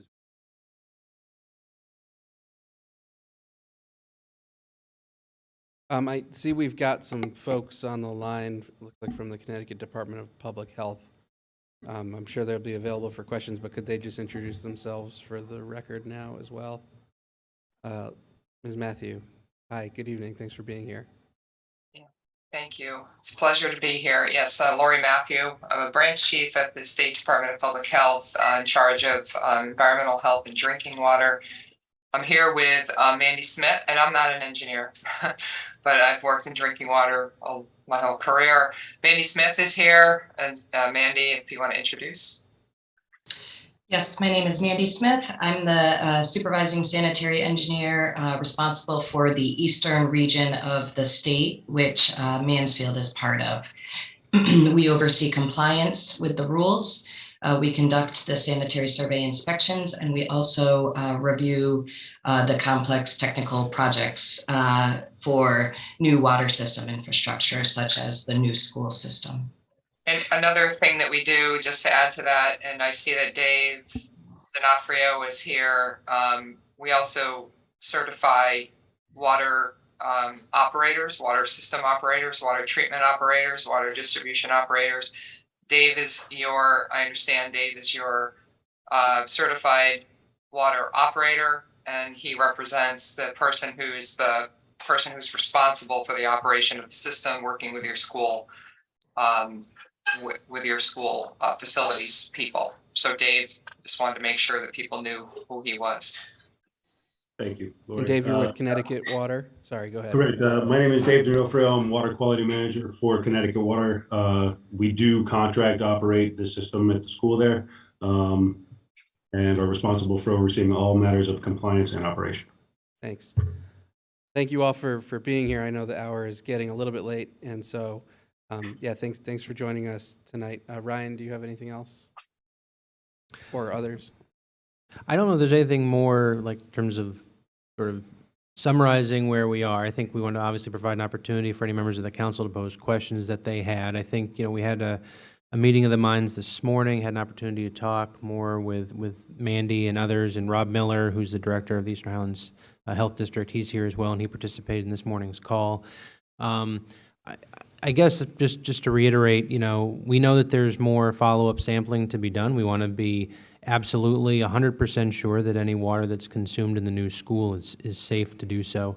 And we're going to continue to do sampling to prove our current thesis, which is that the source water is perfectly safe. And obviously, if any future test results suggest otherwise, we're ready, willing, and able to employ any mitigation measures necessary to achieve what we have to. But with that, again, I think what I understood from previous council, the last council meeting, was there was a desire on some members of the council's part to hear directly from subject matter experts about what the current state of play is, basically, and what conclusions we could draw from tests that have been done and future follow-up. So I guess I would yield the floor to any members of the council with specific questions. Sure. I'll start with just sort of two bottom line questions, and then I know some folks probably have some specifics. So there's been, for those of you who don't watch these meetings every 2 weeks and haven't been watching the school building committee meetings, there's been some conversation here about both the safety of the wells that have been drilled for the new school and their lead content, as well as potential exposure that children at Southeast School may have had at the end of last year's school year. And so I just want to sort of start us off with the bottom line questions. So let's start with the first one first. I think everyone has just stated this, so I'm going to just restate it in the form of a question. Is it true that at this point, based on the testing that you have done, understanding what Ryan just said, that more will be ongoing, that you believe the water that is inside the wells that will supply drinking water, potable water to the new school is free of lead, or as free of lead as anybody's well here in town might otherwise be? So the results show that from the last samples that the two wells are below the state standards for any lead. One is completely non-detect, The other one is very, very, very low. It's below any action levels thing that could be, and that's why we test, determine if something changes. Thanks. And then secondly, with regard to the second piece, which is the students at Southeast School, it's my understanding that when those new wells were drilled at some point thereafter, Southeast water was hooked up to them, which sounds like that water is safe, but there was some issue in between the water and the test point. So what measures were in place at the school? How can we be sure that children at Southeast were not exposed to unsafe levels of lead at the tail end of last year's school year? So as Ryan had pointed out, we were operating under a safety plan due to COVID-19, where we discouraged students and staff members drinking water directly from bubblers or fountains. And so most, if not all, had bottles of water. There were also filtration station where you would refill your bottle. That is a filter system that we believe that would mitigate trace amounts of lead in there.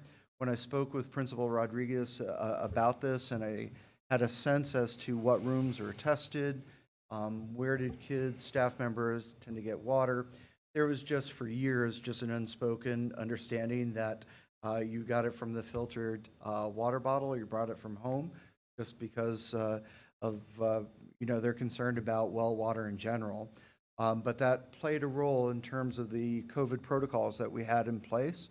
And so while we can't say that no one drank the water, we know that the exposure was significantly reduced because of those protocols.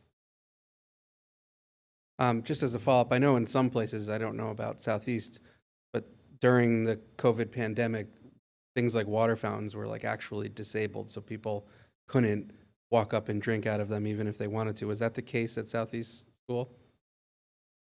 Yes, I mean, all the drinking fountains were covered up. The only way they could get water was from a water bottle. And those filling stations have a filter on them Yes, that would have filtered out they lead. do. This may be a question for the DPH folks. There's also been a suggestion that even if the water wasn't drank, that lead could have filtered into children's food or into their bodies from hand washing. With the lead levels that were detected at Southeast in June, can lead get into your body through hand washing at any level? And B, if so, at the levels that it was detected in the school, is that a possibility? Not exposure through hand washing. Okay, thanks. And then maybe for you, Superintendent Dart, in terms of how food was prepared in the cafeteria, were we using this water source for food prep? And if we were, is that a way that lead could have filtered into children's bodies? So to my knowledge, there was water being used in the kitchen, but I couldn't answer for sure as to where they were drawing their water from. But most of the food preparation is of the heating processed food that requires the steam trays and heating ovens. And so I'm not aware of any particular menu item that required a lot of water. And so I would have to check into that. I'm not sure, Bill, if you know. Then I guess as a follow-up for the folks at DPH, if there were food that was prepared with steam that had this water in it maybe, or that was boiled in water that may have had these trace amounts of lead, is that a way that lead could infiltrate into someone's system, or is it really just ingesting it directly, by eating paint or drinking water that has lead Well, in it or something? it's through ingestion. But I'd like to hear more about the cooking practices and know about the sample results from a kitchen tap. So the tests were just from a hand washing station in the kitchen. So I don't Right. believe there are any other tests. So that would not have been used for cooking. And most of the food is prepared from our various vendors They come in a sealed bag where the bag might need to be heated or boiled or steamed, and then the bag is open and it would have spaghetti or, vegetables, whatever was served inside of it. So that is my understanding of it. However, like I said, I'm not sure if there was any particular menu item that actually required direct contact with the person. Water. So what we could do is follow up with you on that, and I'd like to share any and all information that you have with our epidemiologist that could get back to you. We could do that very shortly if you would like that information. Okay, thanks. That's helpful. Are there other counselors who have questions? Ms. Berthelot. Thank you. And thank you all for being here. This is very much appreciated. Your expertise is greatly appreciated. And I know everybody cares a great deal about the safety of the children in Mansfield. My question, I guess, is for our new superintendent, who I'd like to say welcome to. And I haven't met you yet. It's wonderful to have you here. And probably it's a facilities question as well. And so we have aging infrastructure in our other elementary schools, and maybe one could say in our middle school. I guess our senior center, our town hall. I mean, should we be actively mitigating, particularly for places where children are, to ensure that we don't have this scenario in the future? Are we actively mitigating? And if we're not, why not? Yeah, very good question, and thank you for the welcome.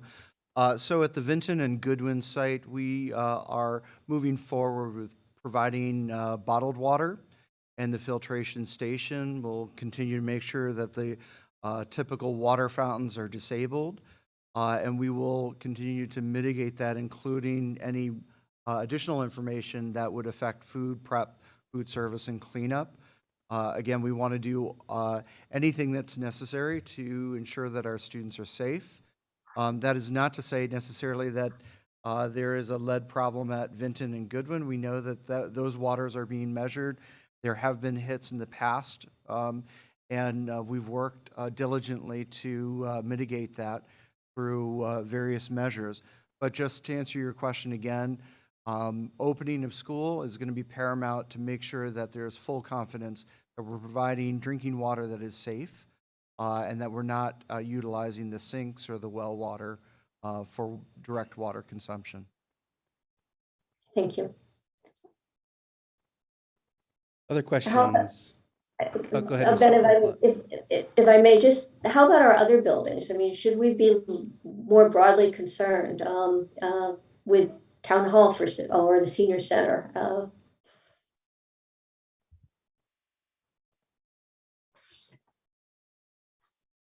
I know I'd encourage Bill to speak to what water quality parameters testing we typically do at Town Hall, but I believe, I know we have water bottle filling station here in Town Hall, and the expectation would be that would be typically where employees draw their water from.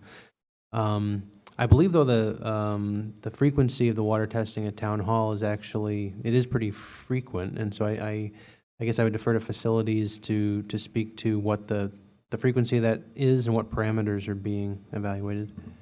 So, I mean, the water from the town hall is actually fed from Connecticut water. Correct, yeah. From Yukon there. And all water testing and all done by Connecticut, as far as I know, for delivery of water to the facilities department doesn't test any. In terms of, I guess, any effect, I think Ms. Berthelot's question might be getting at like the piping in the building and the effect that might have. There's the quality of the water as it comes into the building, and there's the quality of the water when it comes out of the tap. And so I don't know if there's a set schedule by which. No, okay. Not from us. Maybe I could help, and maybe Dave could assist here, because you're right, Connecticut Water Company does operate that Yukon system. Dave, I don't know if you have the where the samples are taken for lead and copper compliance. I don't have that in front of me for the Yukon system. However, I can definitely say that we comply with the state schedule as far as testing throughout that system. Really for specific to lead and copper testing, we don't even use representative sites per se. That is to say, to use a smattering of sites throughout the distribution system. We actually target those locations that are expected to have high lead. So we actually look for lead when we're sampling for lead. Do you look for older? Do you look for older buildings? I guess I mean, we have old buildings that are similar to the elementary school where there was a problem. So I mean, I wonder why we even, I mean, the testing is important, but why don't we just presume that they're leaking lead and just not have people drinking water in those places? Well, we can do a number of things. We can look at the construction details and dates for these buildings, which would put it into one of several tiers prescribed by the EPA, which would let you know sort of the likelihood of lead leaching. The other thing we could do is we're more than happy to collect a sample from Town Hall and let you know exactly what the results are. But can't they, it seems as if they can be, given the experience of the elementary school, that all of a sudden you can have a high level and it can be 2 weeks before you know that you have a problem. Yeah, I don't know, Lori, if you want to speak to I that. don't know if you want to describe the difference between the water that serves the town hall that comes into Yukon versus the difference in the water quality at the school. There is a difference there. Certainly the sources are different. About that. Yeah. Yeah, so the water that serves Town Hall would come, again, through our Yukon system, primarily from our Rockville surface water treatment plant. And that water is treated to a level far beyond what the elementary school water is treated to. We add corrosion control specifically to mitigate the potential for lead leaching into the system. So we pH adjust as well. So that water is conditioned so that it's far less likely to leach lead, even out of the oldest lead-filled fixtures. Maybe to ask Terry's question in a more general way, this is obviously a huge national issue. There's been significant federal investment recently in mitigating lead water infrastructure around the country. Is this an issue that exists in, or we can presume exists in many of the homes in town, in many public and private buildings of a certain age? Is the prevalence of lead, not in the water, but in piping inside of buildings or in solder in between pipes? Are there issues that that we can assume are sort of prevalent in Mansfield and around Connecticut in terms of potentially higher than safe lead levels in drinking water based on the fact that lead piping was used to bring water into buildings for many years ago? So this is where a little education can go a long way. I certainly recommend that if you have a concern, you get it tested. And B, lead testing specifically is conducted according to very specific rules. The samples are collected first draw, which is to say we want water entering the bottle that is stagnated within those pipes and within those fixtures for a period of no less than 6 hours. So we're getting a worst case scenario. Based on every bit of data I've ever seen, running the faucet for a minute or two before you are going to consume that water will drastically decrease the lead levels in the sample. So I encourage everybody who drinks water out of any tap to run it for a minute. Thanks, that's helpful. Are there other questions from councilors? Mr. Coleman. Good evening. Thank you, everyone, for coming this evening on this very important issue that I've been following quite closely. The samples taken back in June was a sample taken at the entry point, and that was the high level of 0.0145 parts per billion per liter, I think. That was a high level. At the time, I asked Alan Corson, the plumbing at the entry point, it's a short span of plumbing. And I asked Alan how old that plumbing was, and he stated it was 12 years old, which leads me to believe that since lead products probably were not used in that plumbing 12 years ago, we probably already mitigated that problem at that point, that it's possible that it's actually in the source water, okay? Source water tests now show considerably less levels, almost non-detectable. But what I'm concerned about is how contaminants can wax and wane through processes of hydrology, how groundwater moves, how bedrock water moves. So seeing that we've seen a considerable drought over the past 8 weeks, if not more, possibly that contaminants aren't actually leaching into the system, the source water at the moment, or other variables that can occur in hydrology that would change the levels of contamination.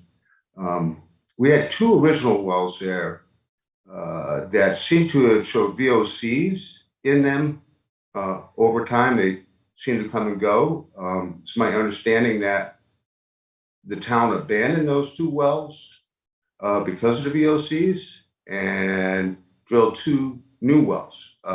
So my concern is that we follow this very closely, especially the source water. And I would think that, you know, there's possibility we could see VOCs and lead in the source water again. I think one of the things, so Councilman Coleman, it's a good point that you make.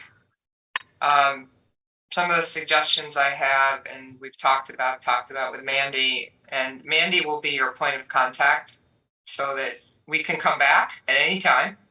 More than willing to talk to you about all of this. We typically in groundwater, you don't see lead in groundwater, but it is a good point. It's something to be concerned about because times are changing, climate's changing, right? The impact of the drought, you have very good points. Yes, there were 2 wells that served the previous school. You're building the new school right on top of that location, I understand. They did have a volatile organic compound contamination. Those wells are no longer, and you'll have new sources that, working with your facility management and your engineer, we review and approve those sites and those locations, working with Rob Miller and the local health department. So one thing I would say, there's a few things I would suggest here, looking at the details and working with Mandy on this and the team of, you know, the operator as well. There's a few things. One, we could sample again, maybe a number of times, the raw water for those 2 wells individually, right? Not at the point of what we call point of entry, means both wells come in together into a pipe and then you sample. Pull samples from the raw water out of the wells themselves, just to alleviate and to understand, you know, while I understand the school continues to be built, you know, run those wells, sample the raw water over the next couple months. You know, we could work with Rob Miller. If Rob's still on, Rob could pull those samples and we could bring it to the state lab if you'd like, and we could share those results so to alleviate that concern. The second thing that we've looked at is the corrosivity factor, because that's another thing that's concerning here. And that's something that I know, Mandy, you were talking and speaking with the operator and possibly the town as well about taking a very careful look at corrosivity. All the factors that may cause leaching of metals. You're putting new copper pipes in the school. It's something to pay very, very close attention to, and that we could help work with the operator, work with your school facilities to review that in more depth. Dave and Mandy, do you have anything to add to that? No, really, Lori, you make a really good point. I think a study on the sources is a good good first step, because to your point, Mr. Coleman, the source probably isn't where the lead is coming from. The lead is more often than not coming from the piping itself because of the source being in contact with that material for a period of time. So the aggressiveness of the corrosive nature of any source of water should be studied, specifically as it relates to what it's going to do inside a pipe. So I agree with you, Lori. I think that's a really good first place to start. Can I add one thing before we switch back to Councilman Coleman? We do have the department is in receipt of the original water quality for the wells when they were drilled and originally yield tested. I don't have that date in front of me. I believe it is from 2021. They do over 12 hours of stabilized pumping of the wells. And at the conclusion of the yield test, they take water quality. And that set of results showed non-detect for lead and copper in both sources as well. These new results have not been submitted to DPH yet. They are going to be part of a source study that is required after the exceedance of the action level. And so I know that we discussed with the certified operator with your colleague Danelle, Dave, this morning, that they are working, these samples that they just collected in July are part of that new study that will be put together. So I just wanted to point that out. One thing I would add to that, just to add to that, is just those wells were drilled in 21. They're sitting there not being used, Dave. Is that true? To the best of my knowledge, they're in use, but for construction. Okay. All right. Because wells that are sitting there not being used is not a good thing. So that's just another thing to add to our list that we should pay close attention to. So sorry for that. Sorry. Yeah, one more thing for your list that you might want to. Hold on, Mr. Coleman. Let's get a finished answer So to this. the wells are being used. One well is directly hooked up to the new building so that they can use for testing and whatever they need inside the building for water. The other one is still hooked to the concession stand for the ball field so that the softball, baseball water could be used. So they are in use. Thanks. Mr. Coleman, do you have other questions? Yeah, I just I have a concern of the close proximity of the wells to the transfer station and the old landfill. In 1979, a man from UConn, Professor Black, did a study and indicated that there was a toxic plume surrounding that landfill that was leaching heavy metals into the groundwater. That's concerning to me. I would think that might be a source or could possibly be a source of lead. Would anybody disagree with me on that? We would have to, if there's information to share with us, we could take a look at that. I'd like to know more location, distance, It would be important for us to take a look at. It's about 2,500 feet from 2,500 feet. Whole landfill, yes. Okay. I might be able to come up with that Black study for you if you would like that. Yeah, I'd love to see that. Please, Yeah. please share that. Thank you. Be good for us to have. I can say that during the well siting review process, our source protection unit is involved with that first step of where to locate the new sources of supply, that they do run searches for historic contamination. They checked the groundwater classifications through DEEP, the Department of Environment and Energy, or Energy and Environmental Protection, sorry. And they do look for vulnerability factors such as landfills. So that is a routine practice when we are citing new public sources of supply. And so, Mandy, just to clarify, these wells went through that process prior to their drilling, is that correct? Correct. So the yes. Department of Before- Environmental Protection does not believe there's an issue? I would say that DPH checked the various databases to ensure that it met the minimum requirements to be cited in this location. And what we can do is share with you that review that is a 3, 4, 5, 6-page document. We'll share that with you so you see what we saw. Because to Mandy's point, we have a laundry list of things that we look at, and there's a number of conditions that we have. So we could make sure you all have that, and if you have any questions on that document. But again, Councilman Coleman, if you want to share with us that information, that would be important for us to see. And we do work with our colleagues over at the DEP and look at any and all data sources that we have access to. We do include on the site visits for looking at the location of the wells. We get out in the field and look at the site locations. We do that with the local health department so that local health is knowledgeable. And in the end, you all, before the wells are drilled, you have to pull a local permit. With your local health department. And so just so I'm very clear, that whole process that you just described has happened with these wells, correct? Correct, yeah. As a source, any new source of public drinking water, that's the process that is followed. Okay, thanks. So, are there other questions from folks? I want to remind counselors it's 9:00 and we have several other agenda items, and we have a non-noticed meeting at the end of our meeting as well. Charlie? Yes, I'll be brief as a result of your comment. Just one last thing, and something you may want to look into.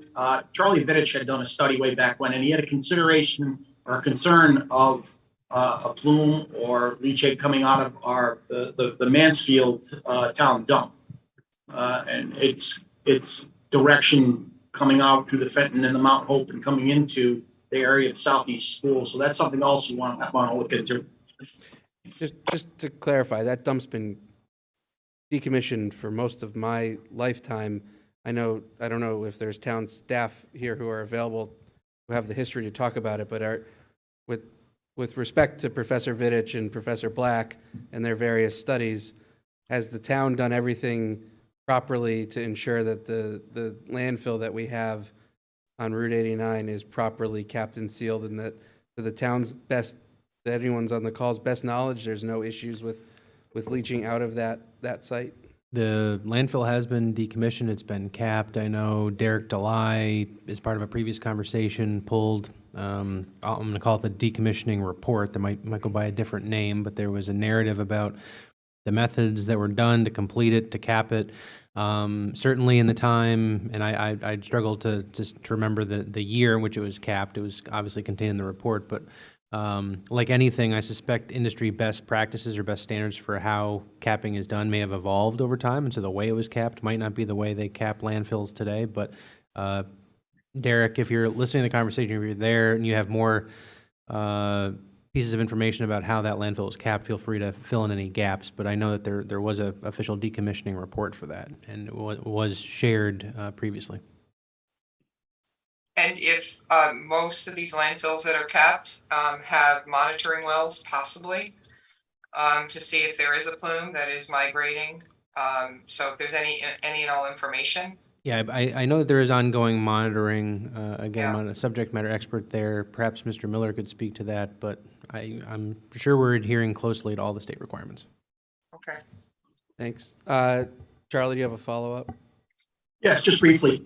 Yes, to Ryan's point, that's true that how things were capped. And to that, Mr. Coleman has brought up before that there was an older town dump that is just slightly south and west of Southeast School that probably didn't follow any capping processes. It probably was just filled in over with.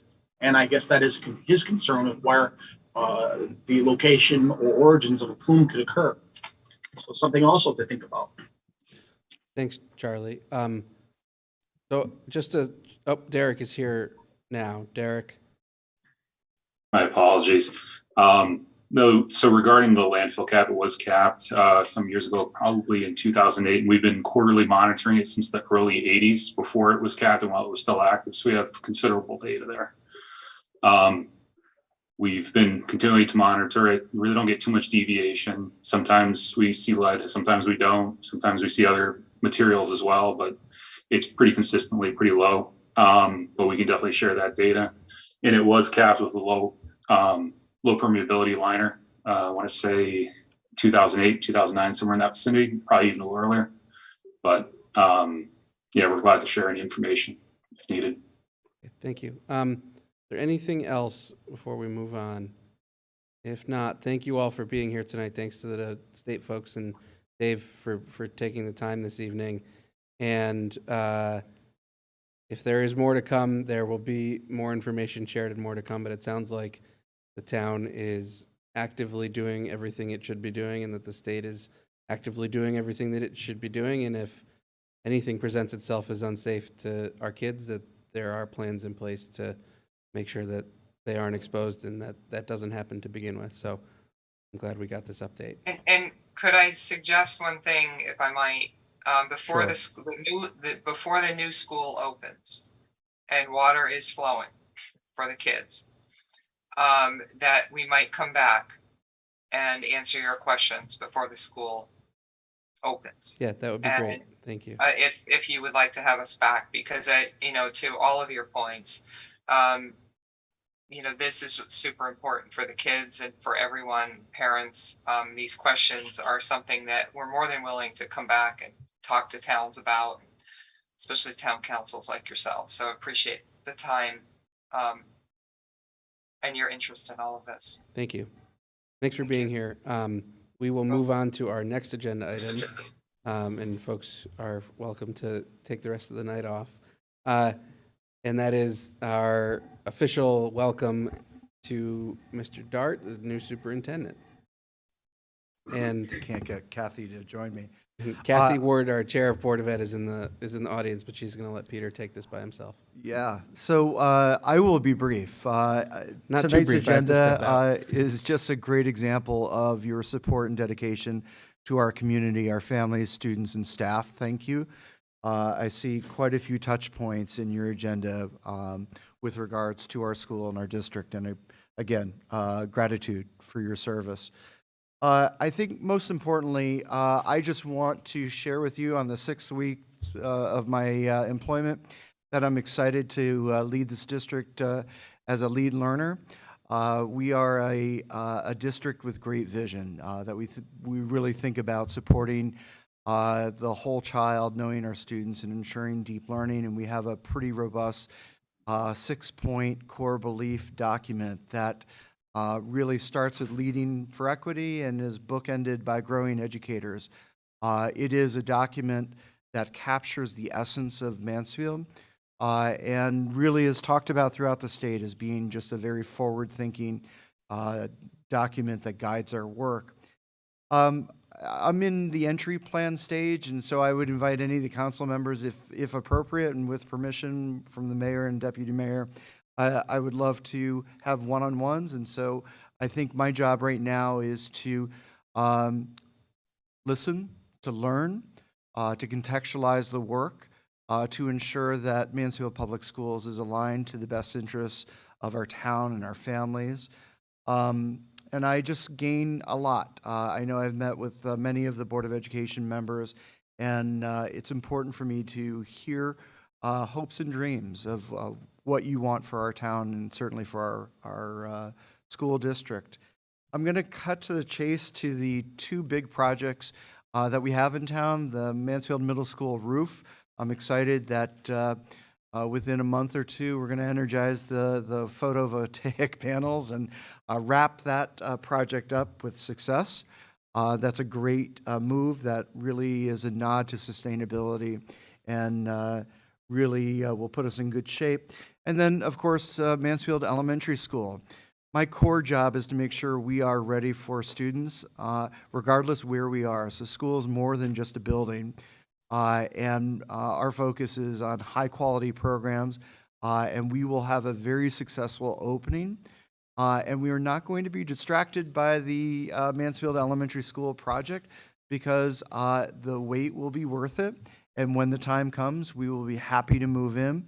But know that our focus is ensuring that we are taking the opportunity in the summer to learn, best support students through social emotional learning, understanding trauma-informed instruction, and moving to scale our vision for teaching and learning.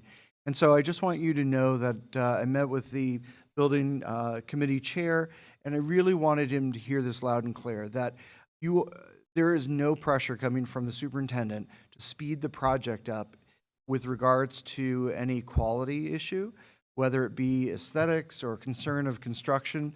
We want the best that a $50 million project can deliver, and we do believe the wait will be worth it, and that we have a great program planned for our elementary school families and students, and that when the time comes, we'll have an appropriate plan to move in and invite the community into that process.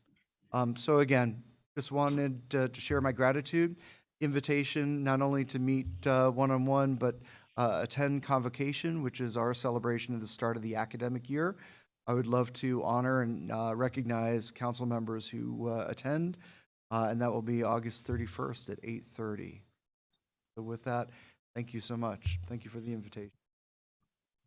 I might just say it's been a pleasure working with Peter in his first 6 weeks.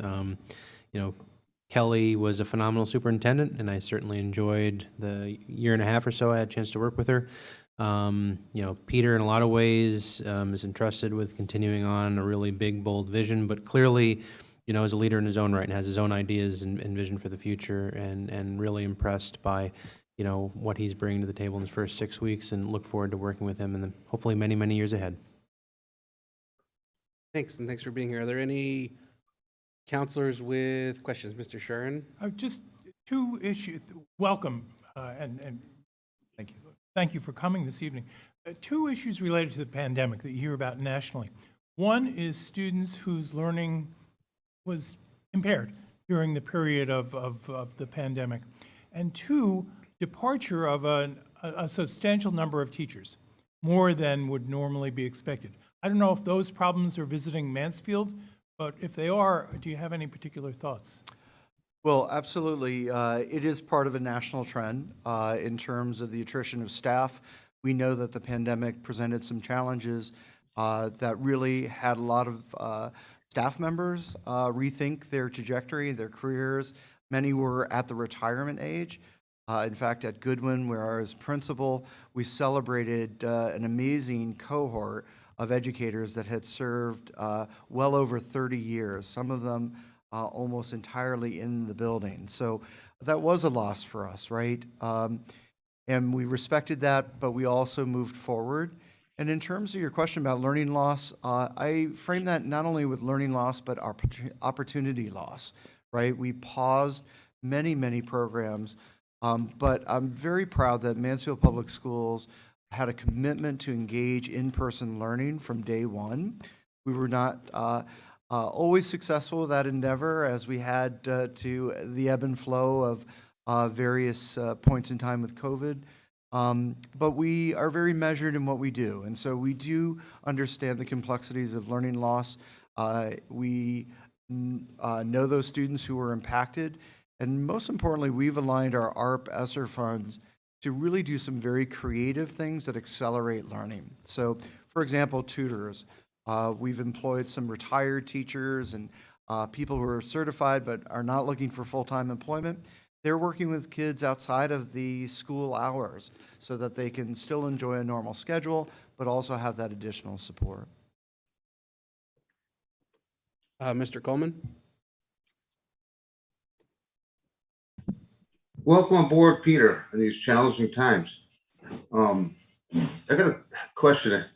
I'm sorry that the DPH people left, but the water at the middle school showed coliform contamination yet again. I mean, this seems to be a consistent problem with the school, with the middle school and the water source. The town manager I believe, hired a contractor to look into the problem. I would think that the coliform problem could be solved in a pretty easy way. There was been a lot of discussion how that could be done. How are you handling the situation of the coliform? And, I'm concerned that staff and students might get sick with all this continual coliform contamination. Right. First of all, thank you for the welcome, Brian. I appreciate that and appreciate your service. Your question is an important one. The coliform testing at the middle school was significant enough to shut down that water supply for any personal consumption or use. They shocked the wells. We just received word that it is now safe and we can return to the practice. But to your point, we do want to further investigate the source of this contamination to see if we can mitigate it. It's certainly in our best interest to do that so that there's no disruption in water use or our ability to have students, staff, families drink that water. So I have not had a chance to investigate the history of that, but I am aware of it, and it is something that we will continue to monitor. Ryan, do you want to respond about the? Yeah, and I see Alan Corson's here. We did engage a private contractor, Aquapump in this case. We actually spoke with the owner of Aquapump on site. He did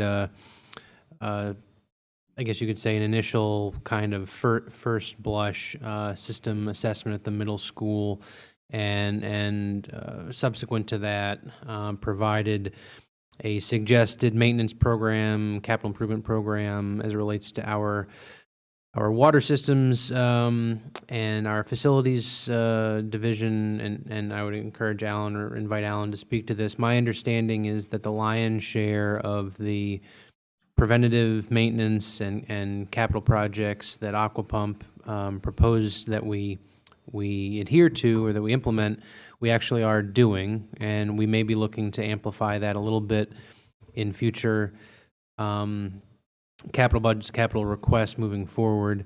But yeah, Alan, I see Alan's there now. So Alan, do you want to speak to some of the takeaways from the assessment that Aquapump provided us? Sure. Yes, there are some takeaways, and I am putting some of the suggestions into our capital requests for this upcoming year.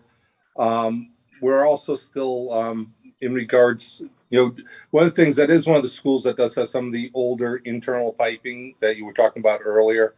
So I think that will be part of our request to go after some of that internal piping and see what we can do for replacement in the upcoming year after the the new capital requests.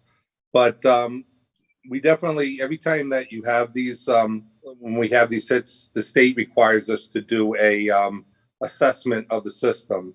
So we've already have done level 1 assessments. We're looking at a level 2 assessment now, and we're working on putting that together for the state. So hopefully anything that identifies, then we will also take a look at that and take care of.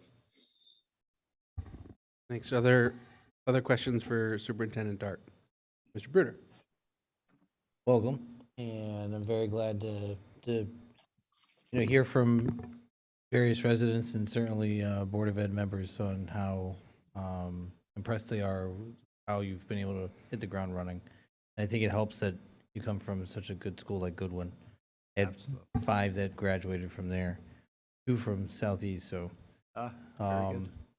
With that said, I just wanted to say welcome. And one of the things now that I have twins at the middle school that we've taken advantage of is like the core discussions. And I don't know if that's something you might continue, or if you have any idea as to something to maybe change and make it into your own way. I know Kelly was involved with that. So. Yeah, so, I think that I want to take time to better understand, learn, contextualize.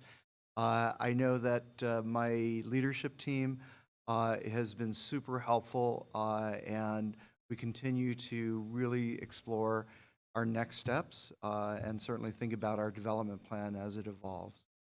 I appreciate the question. Thank you. Other questions, Mr. Osberger? Yeah, let me get this open. Hold on. Welcome, Peter. I just wanted to touch back on the middle school thing again that Brian had brought up. I know in the past that some of the concerns were that when we lost power, that the water would drop back down to lines, which would increase the possibility of the coliform from being an issue.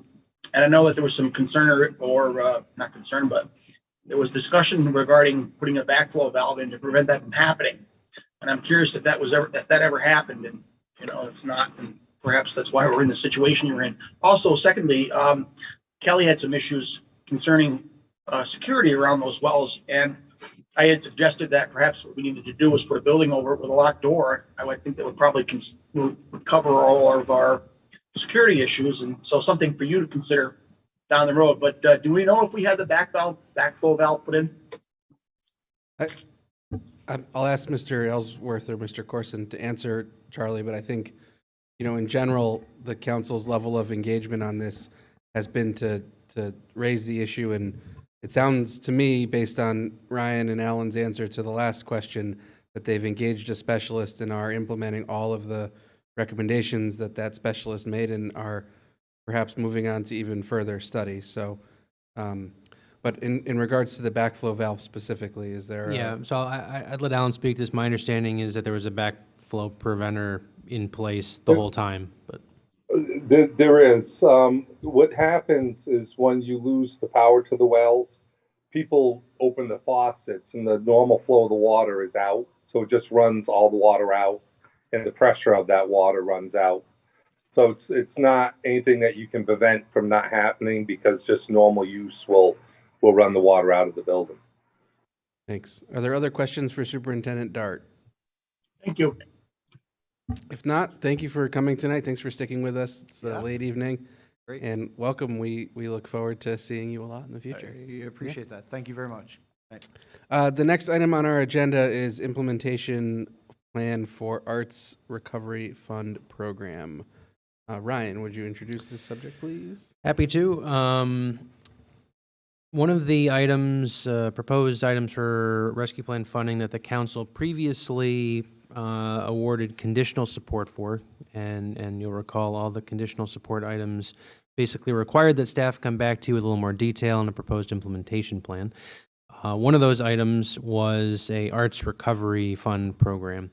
There is a statewide, if not even national, but certainly statewide advocacy effort in Connecticut. It's led by the Connecticut Arts Alliance for all communities, everybody receiving rescue plan funding, to dedicate 1% of your overall rescue plan allocation to the arts. So in our case, given that we've received or will have received $7.5 million, 1% of that is $75,000. And so based on guidance I received previously from the council, it seemed we are a community that cares deeply and appreciates arts and culture. And so staff are here tonight, and I'll turn over to Cynthia Van Zelm to speak to this in more detail with the implementation plan for an Arts Recovery Fund program that lays out a number of different ways that $75,000 could be utilized to benefit our community and our arts community. And as the agenda item summary in the packet suggests, we do have recommendations in terms of, while there are 3 broad categories of things we're proposing that the funding could be used for, we really are presenting them essentially in rank order of what we think should be considered importance or overall community benefit of how those funds are used. So Cynthia, I'll turn it over to you to speak in more detail. Thank you, Ryan. Just a couple of points. I think what I'd like to do is just go over the 3 buckets that that Ryan mentioned. First was solicitation of public art, and there's been a lot of work around that with other communities in Connecticut. We've been working with the with the Cultural Coalition that represents Southeastern and Northeastern Connecticut. They've been a great advocate for art. Some of the ideas originally back in March that I think Ryan presented to the council was looking at the area at Four Corners, also through our strategic plan, through the downtown partnerships, strategic plan for downtown stores, looking at additional art for the downtown. So those are just a couple of commercial areas, not exclusively. The new school, possibility of doing some art there. One idea would be to go through a request for proposals process. We did this for the sculpture on Betsy Patterson Square and found the process to be pretty successful. We had about 43 applications, if I recall, several years ago. And then we utilized the town's Arts Advisory Committee to review proposals. So that is one way that we could proceed with public art solicitation.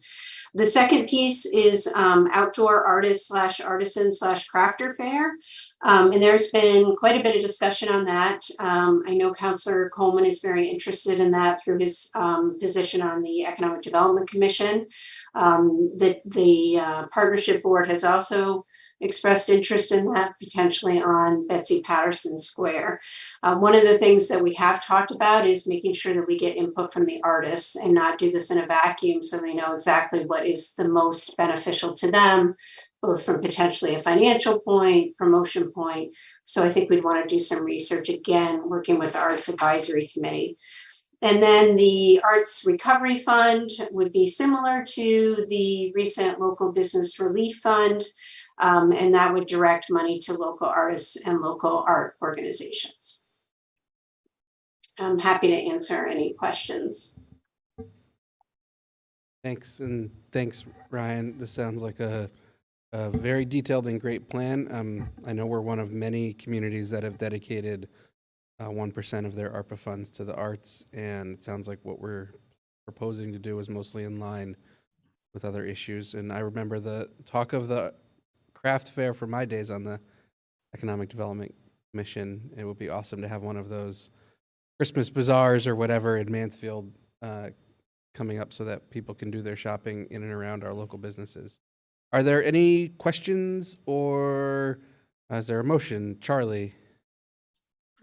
I have something to add to this. I was approached by a local artist, and he had considered something along this line.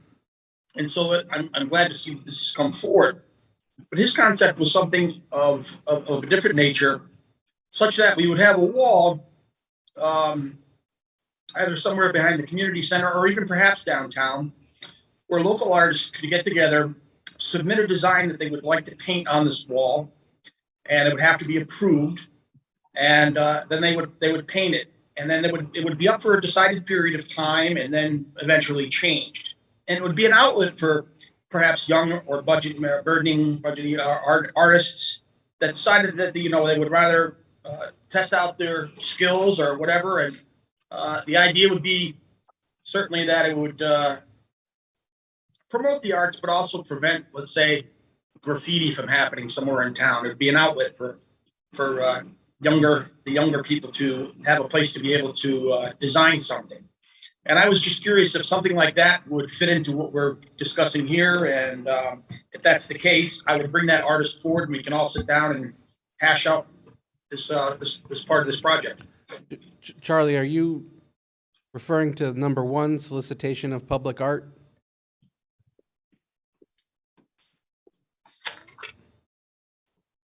Sounds like they're proposing to solicit art to be displayed in public. No, this is something completely different. This is something completely different. This would be a dedicated area, some sort of a cement wall or some sort of a wall where people could come and they would create some sort of a mural or something of that kind. And it would be a dedicated space. It would always be there, and it would periodically change. But the designs would of course be subject to approval by a committee. So people couldn't just come up and randomly do it. Okay. This is something completely different. Thanks. Ryan, do you want to respond? No, I would just say on a personal level, I think the idea is intriguing. The idea of using the funds potentially to kind of create an everlasting canvas that could receive art, and that art could change over the years, and that art might be by professional artists, but might also be by people that are just members of the community and would never describe themselves as professional artists. So I think to circle back, just to this idea, item 1, solicitation of public art, Cynthia and I, our vision is to get more stakeholder feedback before we necessarily flesh out exactly how that solicitation would look. And so Charlie, speaking for myself, would certainly be interested in having more conversations with whoever it is you're describing about how that might work, because I do think it kind of falls within the broader definition of what we're describing. It's just, frankly, more of a focus on the canvas than the art itself. Well, to be honest with you, this plan got hatched quite a bit time ago, and of course, then we had a pandemic, and that put a lot of it on hold. But I've been approached by him periodically, and he's asked me where I've gotten with this, and I said, well, there's certain ways to go about it, and how we have to look into how to fund it, and I'm pleased that this opportunity has presented itself, because I believe this falls under this category. And I don't think the outlay of and cost of the canvas that we were describing would be that much of an area, and of course, it would certainly be a dedicated space. So, Charlie, it sounds like they're saying yes. No, I understand that. Okay, can we move on? But excuse me, Ben. But certainly going forward, yes, Ryan. I'll get in contact with the artist, and we can get together. Great, Mr. Bruder. I move to authorize the town manager to move forward with implementation of an arts recovery program using $75,000 of ARPA funds as presented. Is there a second? Ms. Berthelot seconds. So does Mr. Ausberger. Is there any discussion, Mr. Bruder? I think it sounds like we already have support. We're getting into the details of these 3 areas, and thank you, Cynthia, for your hard work on it. Is there any other discussion? Not, let's vote. All in favor, please raise your hand. Any opposed? Motion passes unanimously. All right, moving on. We are entering into an item about Yukon and Willimantic sewer budget rates. And the first thing that we need to do is to enter into... Mr. Deputy Mayor, I think yes. I skipped something. Yes. I'm sorry. You're right. The next item on the agenda is the Sunny Acres Park, the repairs to the basketball and tennis/pickleball court. Mr. Aylesworth, would you start talking as Jay walks up to the desk? I'll be happy to fill the time until Jay sits down. So Sunny Acres Park, which everybody probably knows, spent some time there at some point. It's a quaint neighborhood park in kind of the southern southwesternish part of town. We have a well-received, well-loved community park that's kind of tired. It's been well used over the years. It's taken some use and abuse, so Parks and Rec has been eyeing the need for much-needed repairs to the basketball court and the tennis/pickleball courts that are there. And in some ways, it wasn't until the rescue plan funding came along and we were able to have access to a few more dollars to move this up in the queue in terms of priority work. And so while the guiding vision has been and continues to be that the lion's share of the Parks and Rec quote-unquote asset improvement funding will be targeted towards those projects that emerge from the master planning process as the priority items. There seems to be a shared recognition that whether you do it now or you do it a year from now, once you have a master plan in place, that Sunny Acres Park and the repairs that are being proposed here, they're going to emerge as priorities. They just will. We don't necessarily need a master planning process to tell us that this particular park is well worn. And so I'll turn it over to Jay to speak in a little more detail what it is we're proposing to do and the costs associated with that. Okay, as Ryan pointed out, about a few years ago, we actually made some renovations to the court surface to the tennis court, which is now a shared pickleball court. We have 4 courts out there, but that's experiencing some typical cracks that you see here in New England, given the way that court was constructed years ago.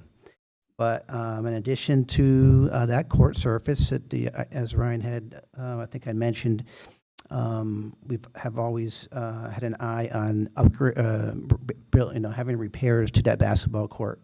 So what is being proposed in that process would be cleaning, filling cracks, leveling low spots on the surface. There's a number of low spots if you were to walk that surface that collect water, or you just simply recognize by walking down through there.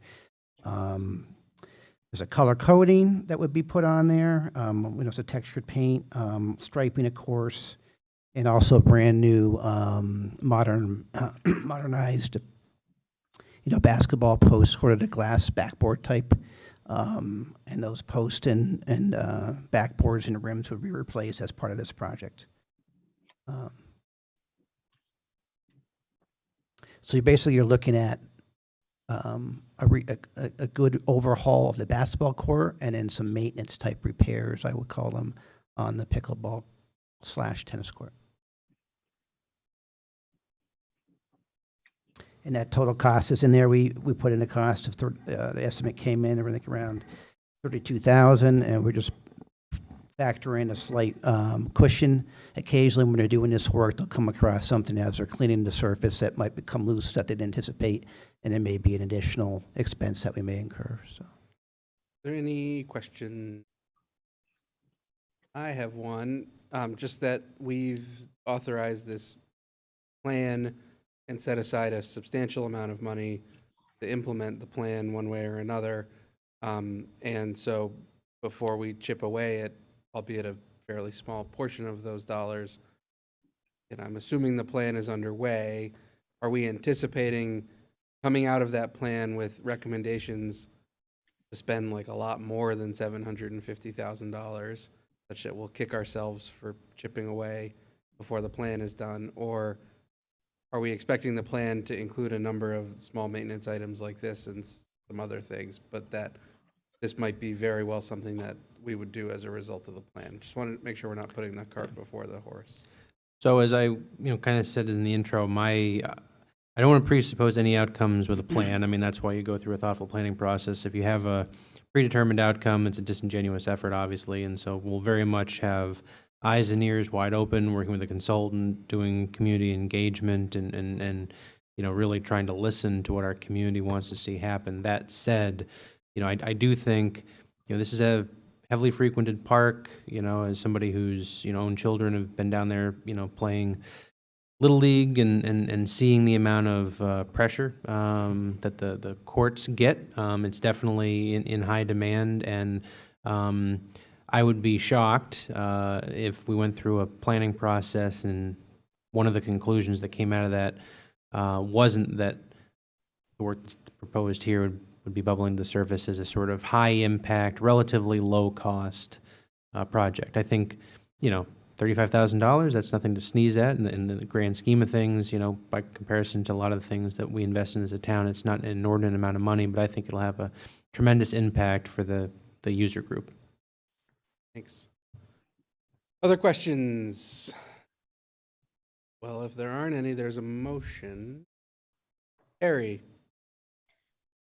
I move effective August 8th, 2022, to authorize the use of up to $35,000 of the $750,000 of ARPA funds previously conditionally approved for parks, recreation, and open space assets improvements for the purpose of completing repairs and upgrades to the basketball court and tennis / pickleball court at Sunny Acres Park. Seconded by Mr. Bruder. Is there any discussion? Not, let's vote. All in favor, raise your hand. Any opposed? All right. Motion passes. very much appreciated. Have a good evening. Thanks, Jay. All right, the next item on our agenda is the WPCA meeting. And so the first thing that we need to do is pass this motion to enter into the WPCA. Mr. Bruder?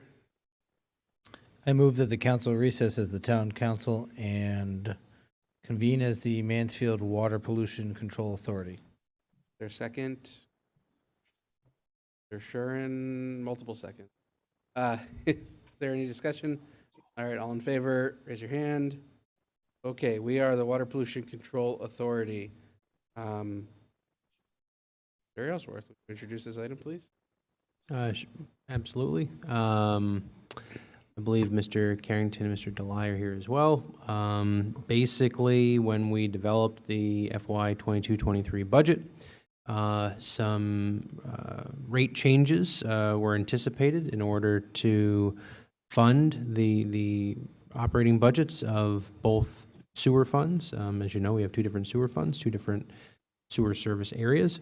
And while town meeting has adopted a general fund operating budget, the town meeting does not actually adopt budgets for the individual special revenue funds or enterprise funds. And so while information and literature relative to the sewer budgets was included in the comprehensive budget book that you all received, technically, in order to effectuate rate changes, a public hearing is in order to do that. But I'll let Mr. Carrington perhaps speak to some of the highlights of what we're proposing in terms of rate changes. Actually, you know what? I take that back. Getting ahead of myself. We're having a public hearing on this, so really it's just to schedule a public hearing. Yes. It's getting late. All the Thanks. synapses are not firing. Mr. Bruder. I move effective August 8th, 2022, to schedule a public hearing for 7 p.m. at the Town Council's regular meeting on September 12th, 2022, to solicit public comment regarding the proposed sewer rates for fiscal year 2022 to 2023 that would be billed to users of the Yukon and Willimantic sewer systems in the town of Mansfield. Is there a second? Berthelot seconds. Is there any discussion? Seeing none, let's vote. All in favor, raise your hand. All right, motion passes, and now we need Mr. Bruder. Move that the council recess as the Mansfield Water Pollution Control Authority and convene as the town council. Is there a second? Second by Mr. Osberger. Is there any discussion? Let's vote. All in favor, raise your hand. Motion passes. We are back as the town council, and that concludes our list of new business for the evening. We move on to reports of council committees. I will start as Mr. Osberger. Only just some housekeeping. Should that have read reconvene as the town council? Yes. It should have. We now are moving on to reports of council committees. I'll start. The Finance Committee did not meet this evening, which was our regularly scheduled meeting, so we will either meet if there's business sometime this month, it's a special meeting, or next month. Personnel, Mr. Shuren? Yeah, personnel has not met. I should point out that in September, we will have the evaluation of the town manager. Great. Committee on Committees, Mr. Bruder. We have not met since the last meeting, and our August meeting was canceled. So everybody in September. Thank you. Anything on departmental and advisory committee reports? Anything on petitions, requests, and communications? Anything on future agendas? Bruder. Should we talk about the Gurley Cemetery expansion on future agenda? It's a great suggestion. Anything else for future agendas? Mr. Osberger. Yeah, for the future agenda, I'd like to look at pilot money for other workers' pandemic premium pay and people in the town, not just, how we voted tonight. And if we have to get the word out via marketing or other means. Thank you. And just on that subject, I neglected to mention it, but so that the public is aware if they're watching, the state has just launched a program available to all public and private sector employees who fell into the essential category, where they may be eligible for bonuses of up to $1,000 using state ARPA dollars, actually, although I'm not certain. But you may have seen coverage for it in the news. If you are one of those people, you're able to apply. But it's a good suggestion for a future agenda. Are there other future agendas, Mr. Coleman? Yes, I would like to see the school building committee, the owner agent, TSKP Studios and anyone else that's involved in a school building project over in the southeast site be available to take council questions and concerns. Thank you for that suggestion. Mr. Osberger, another future agenda? It's just a follow-up on my original agenda item. I know that I had also read that the report of that pay. So within that pay, does that mean what we voted on tonight, those people could have accessed those funds? We haven't voted to disperse any funds this evening, Mr. Osberger. What I'm saying is And to answer your question factually, I don't know. We would need to see details from the state comptroller about that program. I believe in general, that program is open to any employee in the state of Connecticut who was eligible to receive the COVID vaccine based on the CDC's guidelines in either tier 1A or 1B. And so I don't know who among the town and school staff falls into those CDC categories. That's primarily healthcare workers and other occupations, but I don't know the factual length. There's a large table, but maybe we can discuss that when the comptroller actually releases the details later this week, which she's expected to. very good. And I guess my agenda item addresses the people that are going to fall through the cracks and aren't eligible on either side of this. Understood. Is there anything else for future agendas? If not, then we are ready to adjourn, but just for those who are on Zoom, a reminder that immediately following adjournment, once everything gets turned off, we are having a non-noticed meeting to discuss strategy and negotiations with respect to collective bargaining for the firefighters. Their motion to adjourn. Moved by Mr. So moved. Bruder, seconded by Charlie. All in favor, raise your hand. Okay, we are adjourned. Stick around until everything's turned off for our non-notice meeting. And don't turn the Zoom people off. Recording stopped. Zoom people.